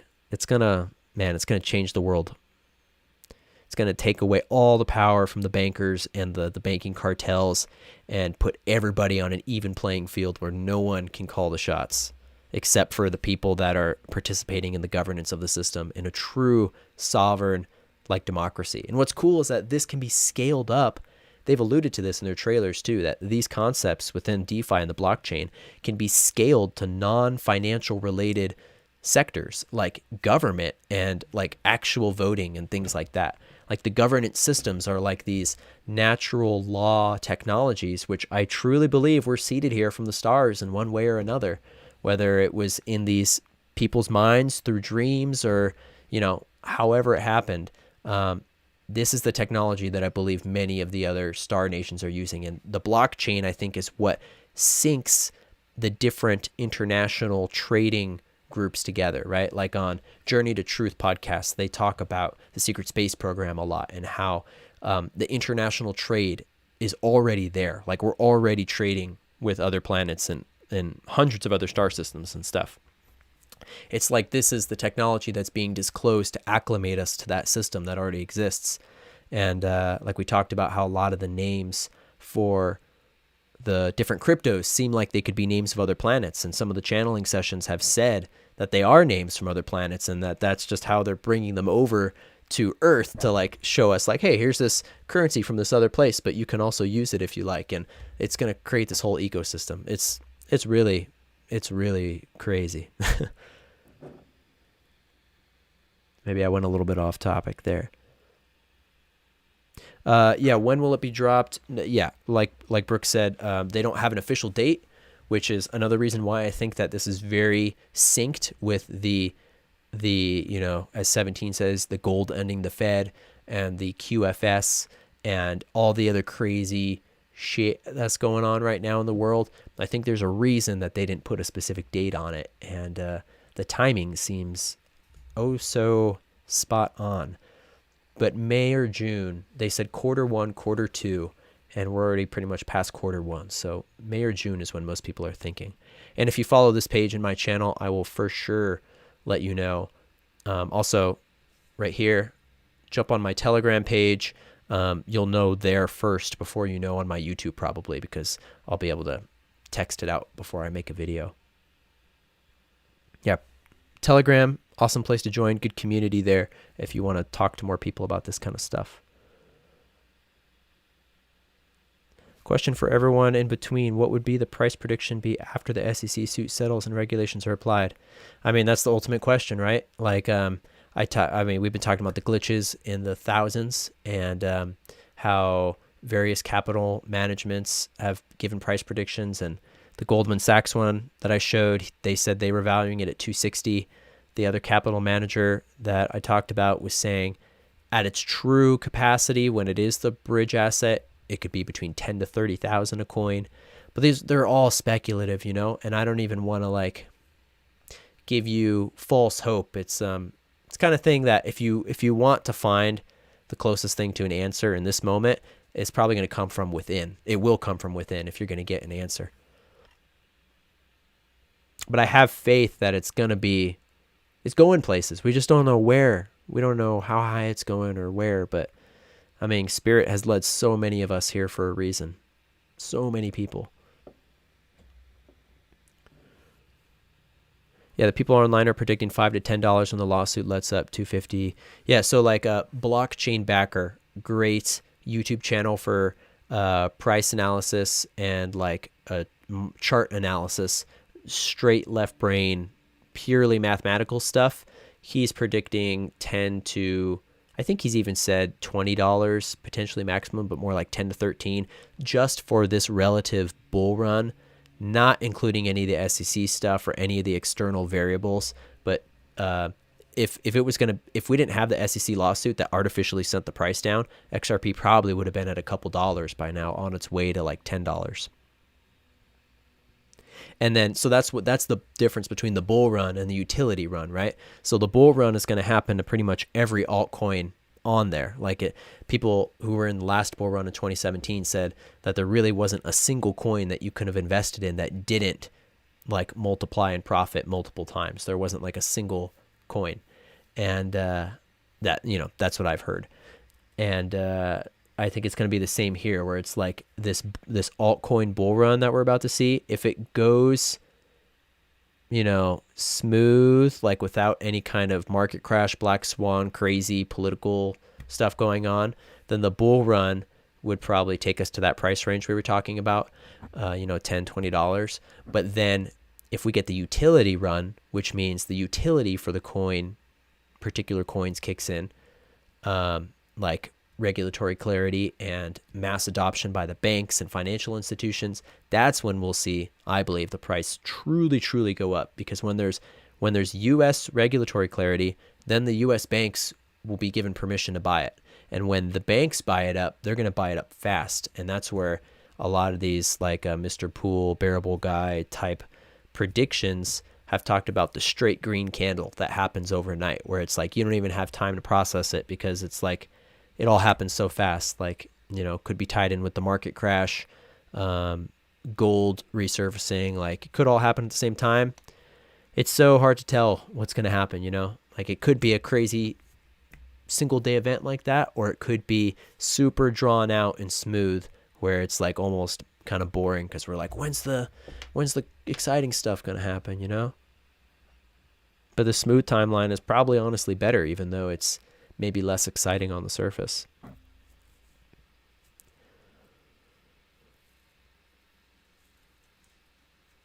$11.11 XRP, make a wish. I wish for $11.11 XRP tomorrow. And then 111. All right, caught up with this. Let's head over to the Flare Finance beta, talk about that. Still at a smooth 52 people watching. That's awesome. Again, please hit that. Oh, now we're at 55, even better number. I love 55. If you're just joining, please hit that like and sub and join the community. If you're not here, welcome. Welcome. All right, Flare Finance. So let me get me to pop up here. There we go. There's my face. Flare Finance is a finance decentralized application being built on top of Flare networks, okay? Technically, they're not related, although I suspect like it's the same people because it just seems like it is. But the people who are making Flare Finance are totally anonymous. You don't know who they are except for what I talked about in my breakdown teaser trailer, where at the very bottom they give a bunch of like names that, like B Garlic House instead of Brad Garlinghouse, and Joel Katz, which is David Schwartz' Instagram handle. And then like they put Justin Sun in there, who owns like D Live and Tron, and which I'm going to make a video about that too. I've been meaning to, the connection between D Live and Tron and Steam It and Hive and the whole wormhole there. But with Flare Finance, there's all these like really cryptic, I'm assuming like billionaires and really big people involved in this. And I'm in the Telegram chats, and they've said the reason why is because essentially they are taking on the banking cartels, right? So if you're taking on the banking cartels and everyone knows who you are, it's going to be really easy to take you out. But because this is totally decentralized, there's no company behind this, decentralized software and anonymous creators, it has a way better chance of actually taking on the traditional financial system. So this is Flare Finance. This is the beta that I've been involved in. This is the public beta, right? Anybody can do this. If you want to join this, what I would recommend doing is go to Twitter, go to Flare Finance, and follow them there. I thought their D Live was here, but you might have to go to their website.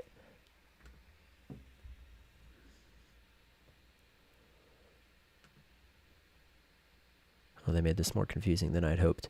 So if you go to their website, flr.finance, and then you click on this, and then you can go to Discord, and then that'll take you to the Discord page, which is where everything concerning the beta is.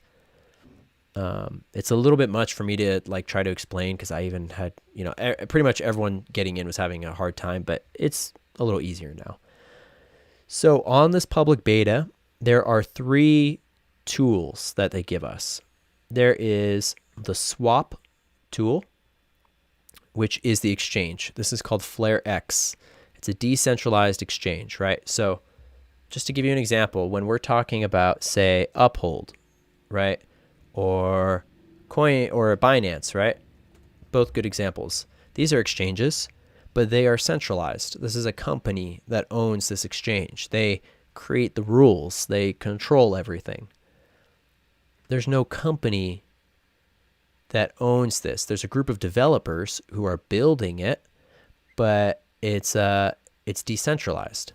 So we're going to get into a little bit like how the mechanics of that works with, like, say, providing liquidity on these exchanges and stuff, and how that actually gives people like you and me an opportunity to become our own bankers, like I was talking about.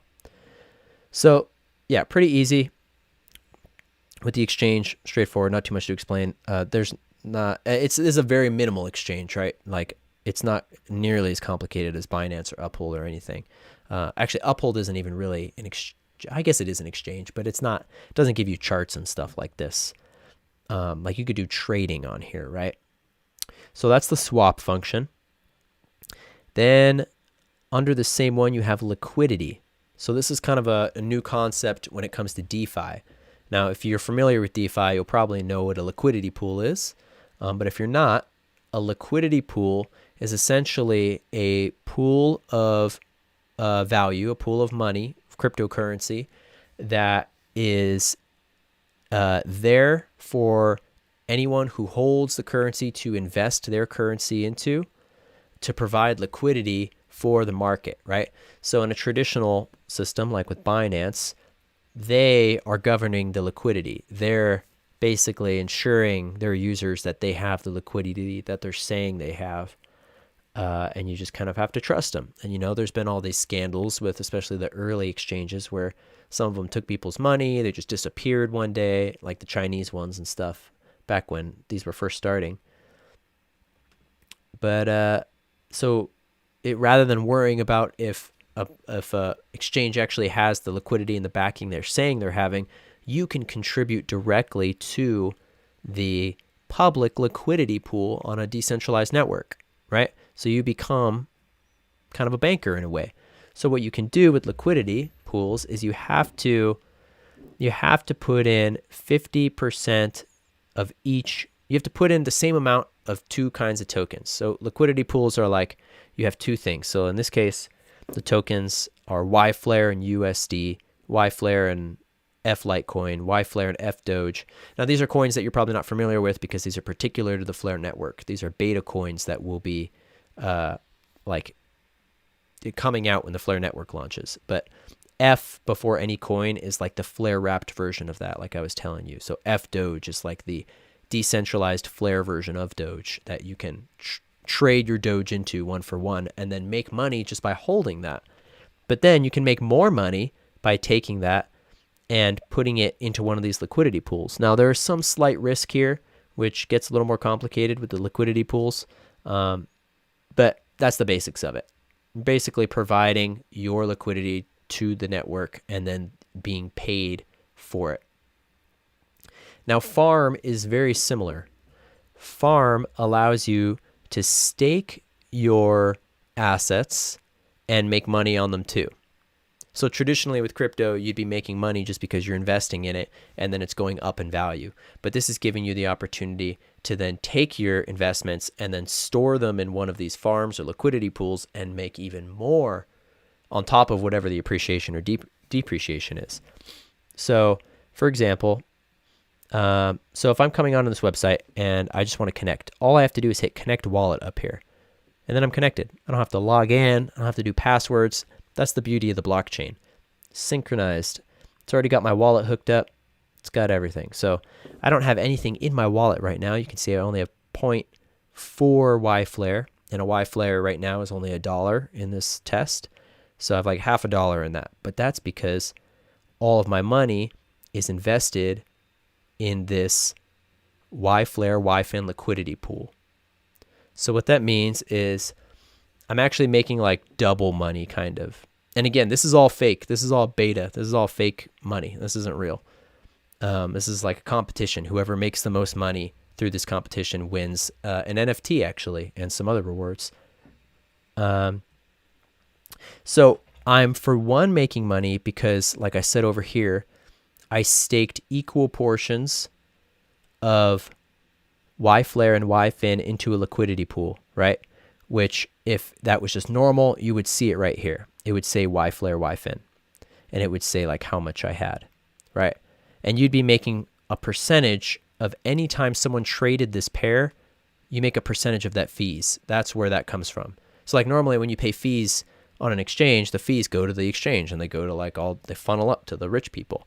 But with these, anybody who's invested in the liquidity pool makes a percentage of the fees. So for one, you're making that, but then you can make more by taking that, what's called the liquidity pool token. So it's like a new coin that is the Y flare YFin LP.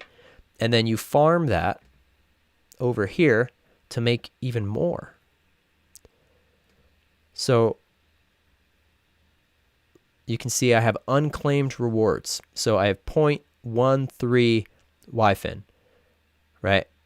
Which is probably like a couple $100 or something that I made overnight in this system. Right? Again, fake money. This is not real money.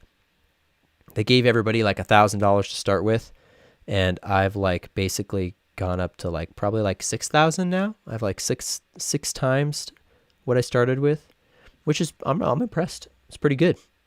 What was I saying? Oh, yeah. So the price of YFin, for example, YFin is $2,208. So if I made, which actually it's gone up.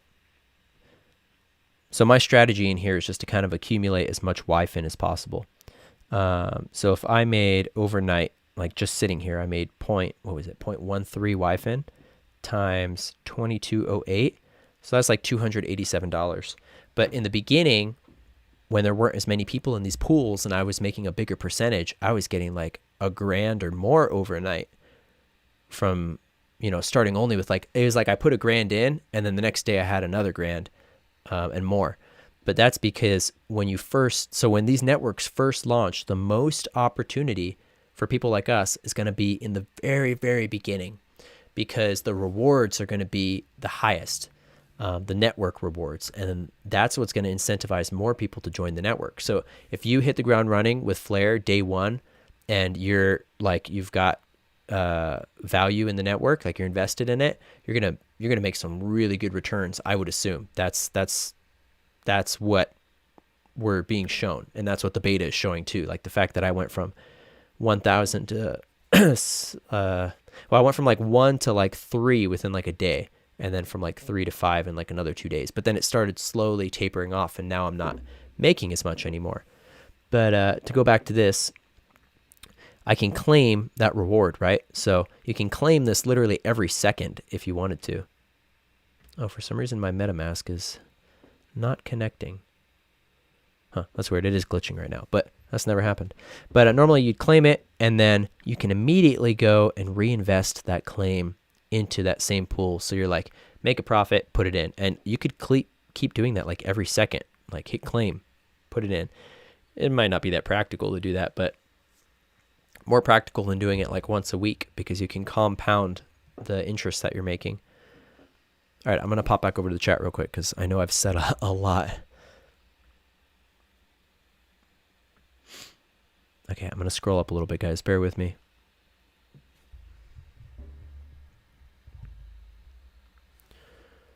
For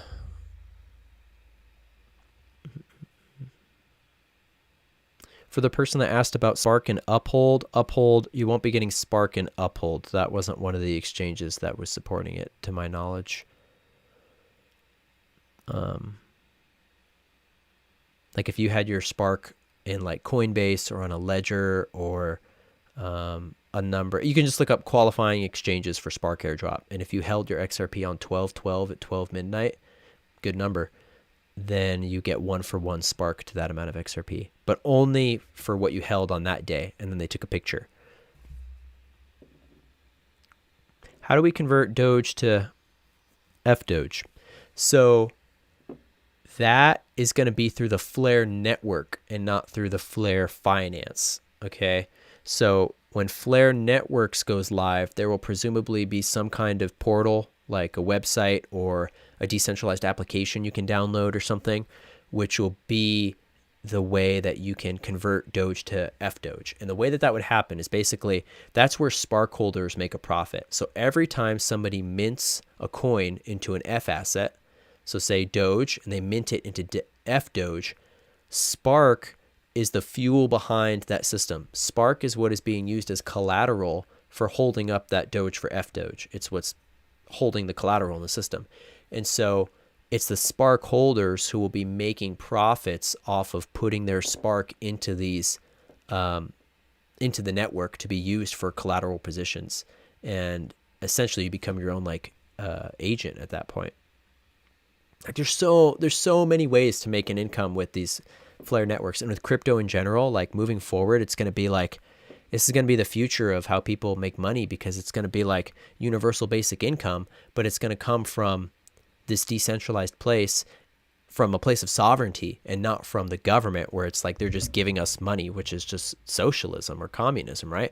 This is going to be like that universal income that we deserve as human beings, like that, you know, we all deserve to have enough money to just like live and like be happy and at least have the minimums. And I believe that what Flare is pioneering and the systems that will be born out from this DeFi in general will give the average person that sovereignty, that financial sovereignty and abundance that they were previously like looking to the government to give them.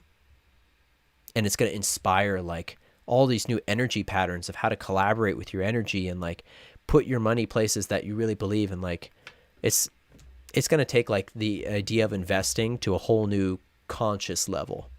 Let's just say that. Need video on how to stake. Yeah, so at this point, there's nothing to stake. There's nothing to, like, unless you mean in the beta, which is kind of what I just showed you.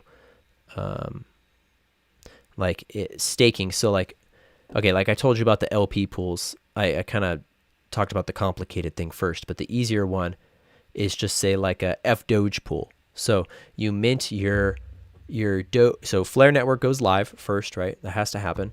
Then you mint your Doge into FDoge. And then you can bring your FDoge over to Flare Finance and without risk, stake them in this pool, right? No risk, meaning if the price of Doge goes up, you're still going to get that and you'll be making rewards. So the difference is that you can make greater rewards through one of these LP pools, like say a Doge XUSD LP pool.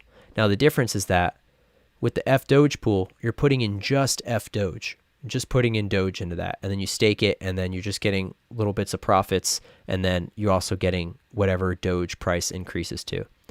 Now, if you were to put FDoge XUSD liquidity pool, then you have to do, you're putting in half of your money in Doge, and you're putting in half of your money in XUSD, which is their stable coin. That's like their version of USDT or USDC. And now with this, there is some slight risk because there's something called impermanent loss, where if one, so say because you have one asset, Doge, that is more volatile than say the US dollar, which is not volatile. If Doge were to go up in price like a bunch, you would basically miss out on a little bit of those profits of it going up. But if it went down, the way I understand it, you'd actually make money, I'm pretty sure. So that's where the risk comes in the liquidity pools. It's like you're not entitled to the 1-for-1 increase of the price. Like if Doge goes from 5 cents to $1, you wouldn't get the full profit on that you would if you were just holding the FDoge by itself or had it like in this pool. But you'd be making a greater percentage rewards being in this pool. So that's like where the risk comes into play. I know that can be kind of complicated. I'm sorry, guys.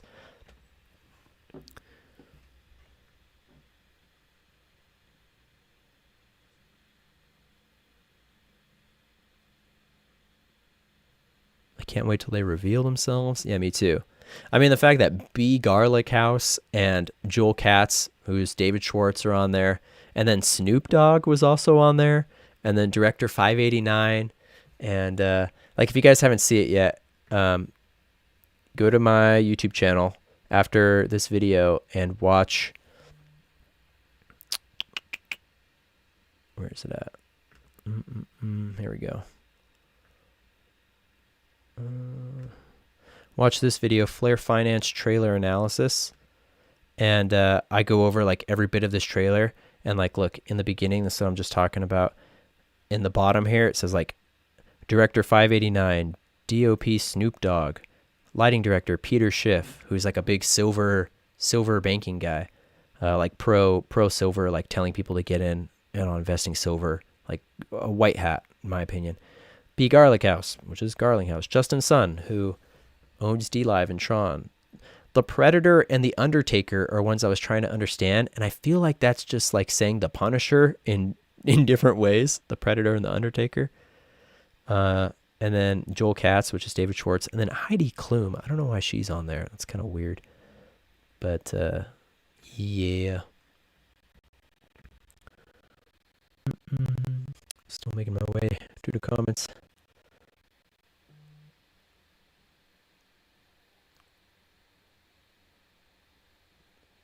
How many users are currently in the beta? Definitely like thousands. I'd say like over 10,000. In the private beta that I wasn't in, there was like 300 people, but this is the public and like anyone could join. And just based on the amount of people I've seen in the chats and the Discord and the investment pools, I think around 10,000, I'd guess.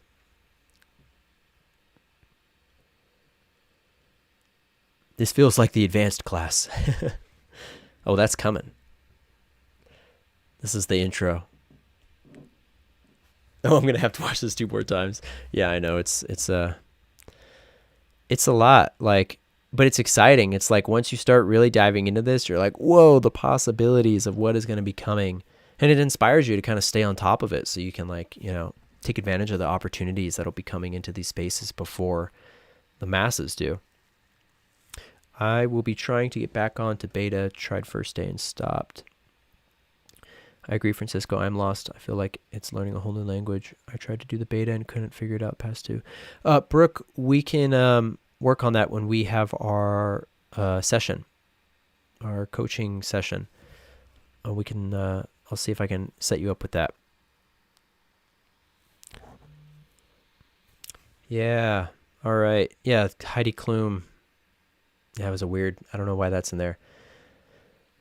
Whew. All right. I guess that's all I wanted to talk about with this before we jump into the wrap things up with Sasquatch and Dogman, Cryptozoology.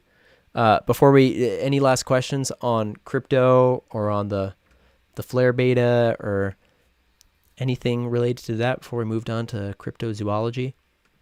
Oh, this was the other third feature I didn't show you guys. This is called the wrap feature, and this is going to bring in, my understanding is that this makes a stable coin for any coin you want to bring in. So like you could bring in any ERC20 token and then exchange it on this exchange. Easily bring off-chain assets on chain without the need for an exchange. So you can bring on like, I don't know, Unicoin or my brain's starting to fart. I can't even think anymore. I need a sip of this cacao. Hold on. I made this for a reason. Losing the brain power. Okay, more smudge. But yeah, that's gonna basically, it's gonna bring on other assets onto here, like from Ethereum and stuff, which is gonna make the use case and the desirability for people wanting to get on Flare huge. But yeah, it's good to understand the stuff because, like I said, in the beginning, when this first launches, that's when the most rewards are going to come in. That's when like there's going to be the greatest opportunity to make a profit.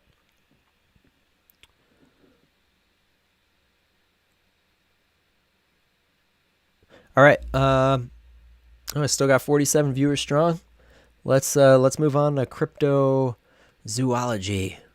So, Dogman, Sasquatch. Why are we even talking about this? Well, like I said, Alara of Sirius, or Alara, maybe it's just Alara now, on 1 Foot in 5D, did a conspiracy couch, and they were talking about Sasquatch, and somebody called in and was talking about Dogman, and had all these really intense stories about the Dogman, and it just really got me like really thinking about it. And I'd heard of Dogman before, and I've even had my own kind of experience in a way, which I'll tell you. I did not see a Dogman personally, but okay, so what happened was back when Alexis and I were traveling and we were living in our van and traveling around the country, we were passing through Vegas. And first off, disclaimer, Vegas is not the place you want to be when you're traveling in your van. Oh my God. It's so hectic. Really, really tough. So we were camping on a like BLM campground, like maybe 45 minutes outside of like the Strip. And Alexis had never been to Vegas, so that's why we were there in the first place. We were just kind of like loosely checking it out, but it was so hard to be there. But anyway, so we were leaving the Strip, and it was like 1 o'clock in the morning, and we were going to our campsite, and we were going up. It's like I forget what highway it is, but on the northwest side of Vegas, there's a highway that goes up into the hills, and it's really steep, and it's like a 2-lane highway. And we were cruising up again, like 1 in the morning, and we blew a tire, and really loud, just like bang, blew it. Super skinny highway, really steep grade, pitch black, middle of the night, nobody out there, and it was cold, and we were just like, fuck. And I tried to like, our cell phones weren't working either. That was the thing. We were out of service, so I couldn't even call like AAA or anything. And eventually, somehow, we like called a friend, and he was able to, somehow we called a friend, and I don't know, somehow we were able to get AAA out there. I think maybe like the app or something. But he comes on out, and we're like just pretty exhausted and creeped out by this point. And well, the first synchronicity was this guy went to my rival high school, which was kind of funny. And so we were bonding on that. And then he's like, yeah, we don't typically like coming out to this area because there's a wolf man out here. And I was like, what? And he's like, yeah, a bunch of our AAA guys, when they've been out here in the middle of the night, they've seen the wolf man. And I was like, what are you talking about? Like a werewolf? Like, what's the wolf man? And he was like, no, it's not a werewolf. It's this guy who lives with a pack of wolves, and he walks around these hills and like lives in these hills with this pack of wolves. And he's like, and we've seen him like in the middle of the night, like crossing the road, just like this crazy wild guy with like this pack of wolves. And it just like, it's a cool thing, but it gave us the creeps, and we were just like, oh, we got to get out of here. The wolf man's going to get us. But that's my only wolf man story. Not actually, I don't think it was like the same kind of thing as the Dogman, which is a whole different thing. So Dogman is apparently one of the enemies of the Sasquatch. This is what I've heard and what I've picked up on too, energetically, that these beings sometimes are confused for one another because they are seen in areas where, you know, the shape of the figure is hard to totally make out, and they, you know, the people just see like a big kind of furry figure. And the Dogman, I guess they just don't get along with the Sasquatch. Like, there's all these stories of them fighting each other, and like Sasquatch chasing them out of their territories, or just strange stuff. So I was on the show, and I was just thinking about a lot of stuff, and it was like late at night, and I was just thinking about Dogman and doing all this research, and it feels right. Like, I don't know how to explain what I mean by that, but I feel that these beings are legit. Um, and there are numerous eyewitness accounts of them. If you just look up Dogman, like on YouTube, one of the first ones is it's like a History Channel, kind of cheesily edited, like, what do you call it? Reenactment of it. But the guy's story is really good. And basically this guy's story was like, he was in the woods and he was, oh, see, I'm like confusing it with another story now. A lot of them take place in the woods around a fire. He was in the woods and, he was playing airsoft with his buddy, and they were like 18, and he was wearing camo, and his buddy chased him into the woods, and they were just like shooting each other. And then he hears this kind of crunch behind him, and he looks around, and like in the trees there's like this, like right in front of him, he just sees like giant teeth, and it's like this giant dog wolf creature. And so he like starts running, and he's like, it was right behind him the whole time, and he said it could have just grabbed out and like got him at any moment, but it didn't. And then he was even afraid to tell his family. He told them it was a bear because he thought that they would think he's crazy. And then when he finally told his mom that it wasn't a bear, I guess she was like, yeah, I know, like I've seen this thing before, and she had also seen it. So that was an interesting video if you want to go watch it on YouTube. It's like the first one. Another personal story about the Dogman from my friend. I forgot about this one. This one's actually like tangible. So my friend was in Orange County in San Clemente, if you know where that's at. Very public urban area, San Clemente. And he, Galactivation says, there's a Dogman, aka werewolf, in the small rural community I live in. It's been talked about coast to coast. Wow, trippy. Yeah, spot on. So in San Clemente, my buddy was living there. It's Orange County, California, Southern California. You know, very like wealthy, populated area.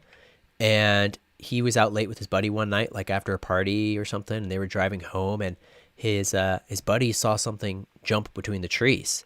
And my friend said that this friend of his was always messing with him and always pulling pranks, and so when he said he saw something, he was like, oh, dude, you're just messing with me. Like, stop it. Like, you're just trying to scare me. And he's like, no, man, I legit, something huge just moved over there. Like, and he's like, I just saw it again. It just like jumped from that tree to the other tree. And my friend was still like, nah, dude, I know you're pulling my leg. Like, stop messing with me. And so they get in the car and they're like driving away. And the one friend's like looking all around because he's freaked out. And then my friend, the disbeliever, looked in the rear view mirror and saw behind their car, he described it as a coyote man.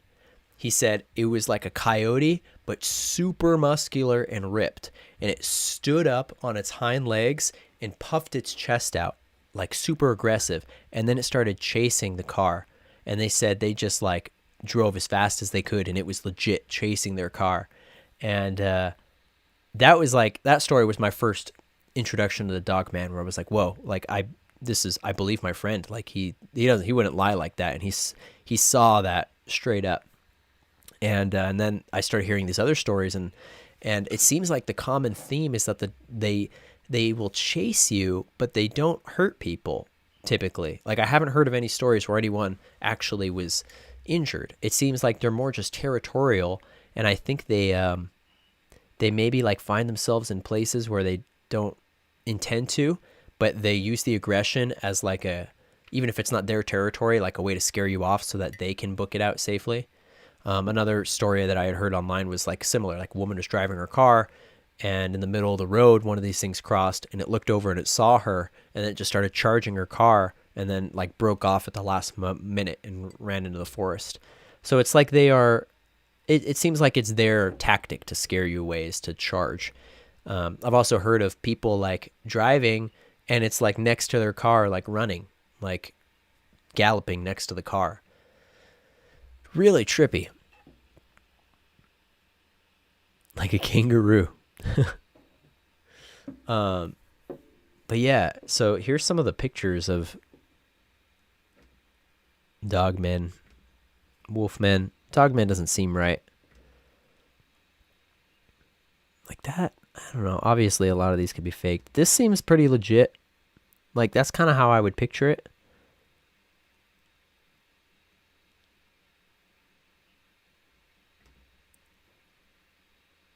but some of these could just be people in suits, you know? Um,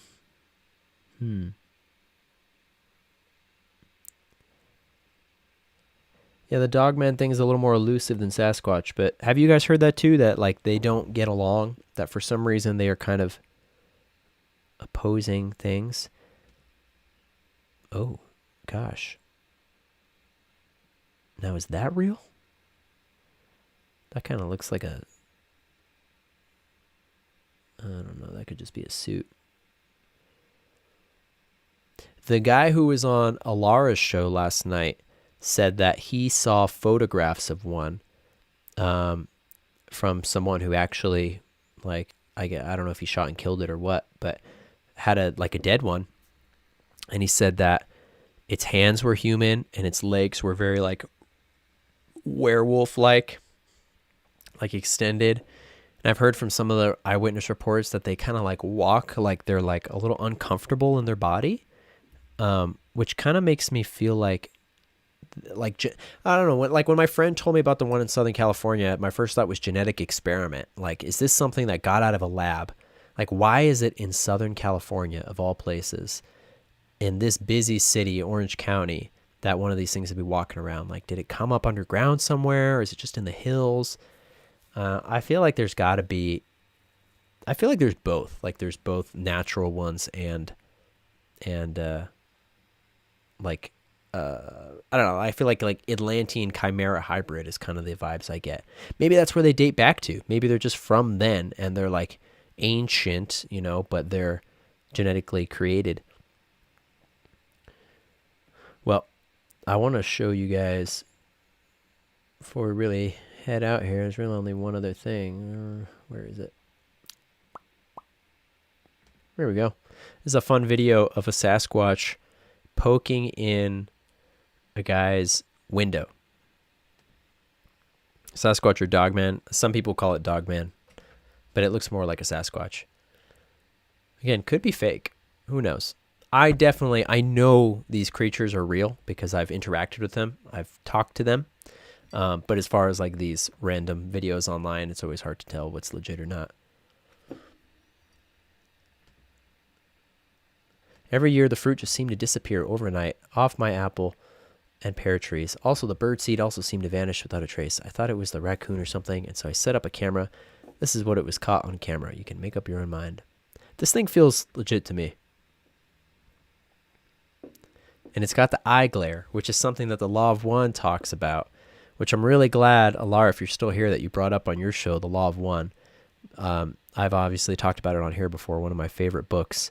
But they talk about 3 different kinds of Bigfoot, what we would call Bigfoot. And one of them is, according to Ra and the Law of One, one of them is it's the sole group from people on the planet Maldek, which was the planet that is now the asteroid belt that was destroyed in an Atlantean-style catastrophe before Atlantis on Maldek. That these souls who were so heavily traumatized from the lessons that they underwent there, the ones that actually basically destroyed their own planet via nuclear-type weapons, they were so traumatized that they had to be essentially put into second density soul bodies, meaning like ape bodies on Earth, to repeat these very basic karmic lessons. And so that version of the Sasquatch, again, this is one of 3 different kinds they describe. That version is very primitive, has a very hard time detecting humans and other stuff, and they generally stay hidden, but people do see them because they have a harder time disguising themselves because they're more primitive. So again, like think like our kind of mind, but in like an ape body is what those beings would be. And then the second kind is more interdimensional, they describe, and lives really deep in caverns in the forests, and is able to travel really fast and is really aware of like when people are coming, and they're very psychic and very intelligent. And these are the ones that when we talk about the multidimensional Sasquatch and interacting with them, and for those that have like had interactions and conversations and stuff. That's those ones, the multidimensional ones. And then they describe a third kind that I'm pretty sure they just say the kind with the glowing eyes, and they don't describe it much more than that. And so I wonder if that's what this is, because this guy seems to have glowing eyes. And I really wish they said more than that about the third kind, but I'm pretty sure that's all they say. They're like the kind that you've seen with the glowing eyes. This guy's got glowing eyes, right? But I wonder what they are.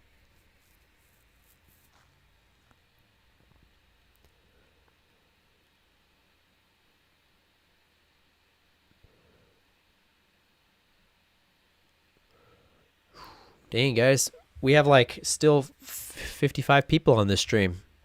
Do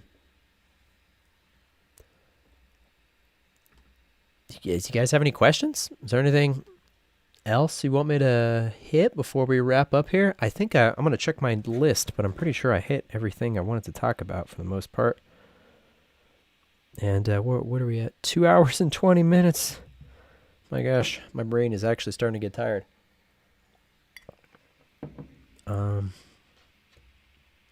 Let's just go over everything we talked about real quick, briefly, just to go over the list. We talked about XRP. Talked about XRP being used for central banks and how they're developing a clone XRP ledger for the central banks to use, and how David Schwartz discussed it as a big red button. When someone wants to build a garden with a giant wall and you can't convince them to not build the wall, you give them the wall with a big red button to lower the wall whenever they want. So basically, they're going to come over to the public ledger whenever they are comfortable and ready for that. But this is a huge step. So XRP, central banks, big connection. And we talked about why XRP and the central banks and why there's more than meets the eye with what we're seeing with the central banks. Talked about Mr. Pool. We talked about Bearable Guy. We talked about Spark and Flare. We talked about the new SEC chairman, Gary Gensler. And we talked about Dogman, Sasquatch, and Flare Networks. So yeah, I guess that's it. All right, guys. Well, thanks so much for hanging out. That was a lot of fun. A quick reminder that if you are interested in doing the one-on-one coaching sessions with me, I have already filled those initial 5 spots that I talked about, but I am going to be opening it up to a few more, and might just have to book it like later in this week, early next week. But if you would like help with getting into crypto, or you just want to ask me some questions about the space, or it doesn't even have to be crypto related, really, anything, send me an email. You can send me an email down below in the description, or go to my website and fill out the contact form there.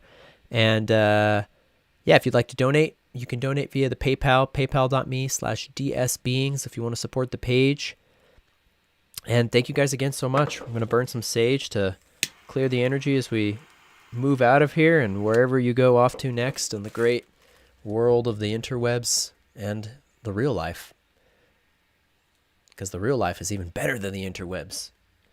Hopefully, we're all going to be in real life soon. Have some exciting news to talk about soon about conferences coming up. I don't know if I'm allowed to talk about it yet. I probably am, but just in case, I won't. Just in case, I'm going to ask. And you'll find out about it in the next video. But I'm going to be hosting a conference coming up in this next year, and it's going to be really exciting. Great people, great vibes. You know what it is. If you're a part of it, you probably already know. But just in case, I'm not going to mention it until next time. All right, you guys. Peace out. Much love. Someone real quick asked about flare drops and the dates. We don't know. It'll be sometime around May or June that the Flare network goes live and we get those airdrops. Keep an eye on my channel for updates on that. Any other last minute questions for XRP holders last year? Yeah. So the one that took place on 12/12, that snapshot, we don't get our spark until it'll be like May or June when the Flare network goes live. Then we will get that.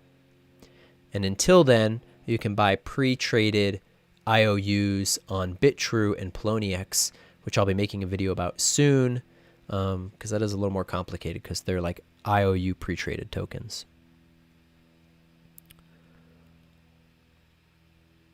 Oh yeah, lots of states seem to be opening up. Yeah, that was Texas and all the news of Texas and no masks. And man, it's time to move to Texas or Florida. Come on, Arizona. Got to get on the same bandwagon. It's coming soon. It'd be nice to go back to California sometime. That's where I'm from, but I just can't even bring myself to go back there right now. Galactivation says, read The Psychic Sasquatch from Jack L. A friend and I stayed with him outside Rosemount, Oregon, so we could have an experience. And oh, we had a major experience. Amazing creatures, but not many are ready. Yeah, nice. I'll look into that. I had my first, I forgot to mention this story, but I had my first big Sasquatch experience in British Columbia on Vancouver Island when I was camping there with Alexis. And at night when we were camping, we were getting all these like telepathic stuff, and then this big bipedal entity crunched in the bushes like 10 feet from our tent, and there was no person there. And we basically were like, hey, we want to talk to you, but you're going to have to come back during the daytime because this is a little bit too creepy and encroaching on our space, which is something that I know a lot of people have had to tell entities like, hey, I want to talk to you, but can we do it in the daytime? I think there's a reason they do it at night, though. I think it has to do with the intensity of the energies, and that's the reason why entities tend to reach out at night because, well, one, most of the collective consciousness on that side of the planet's asleep, so it's probably easier to contact. But then it's like you ever notice when the sun goes down, sometimes, I don't know, personally, like in the middle of the day when the sun's at its brightest, especially lately, I'll have like some anxiety and like feel intense energies, and then after the sun goes down, it's like this anxiety is released, and I'm like, oh, like, thank goodness. So maybe it's like that with these beings, where it's easier for them to do the contact at night. But yeah, I had that experience, and then I started getting all this telepathic stuff with Sasquatch and like the Lake Tahoe, Northern California area. They're very strong there. Literally, like I would like say like, give me a sign or something, and they would make these noises, which were like in the room, which I never heard before. Very trippy. Whew. All right, you guys. Peace out. Much love. And yeah, I think that's all I had to say. So I'll see you in the next video. Much love, my cosmic family.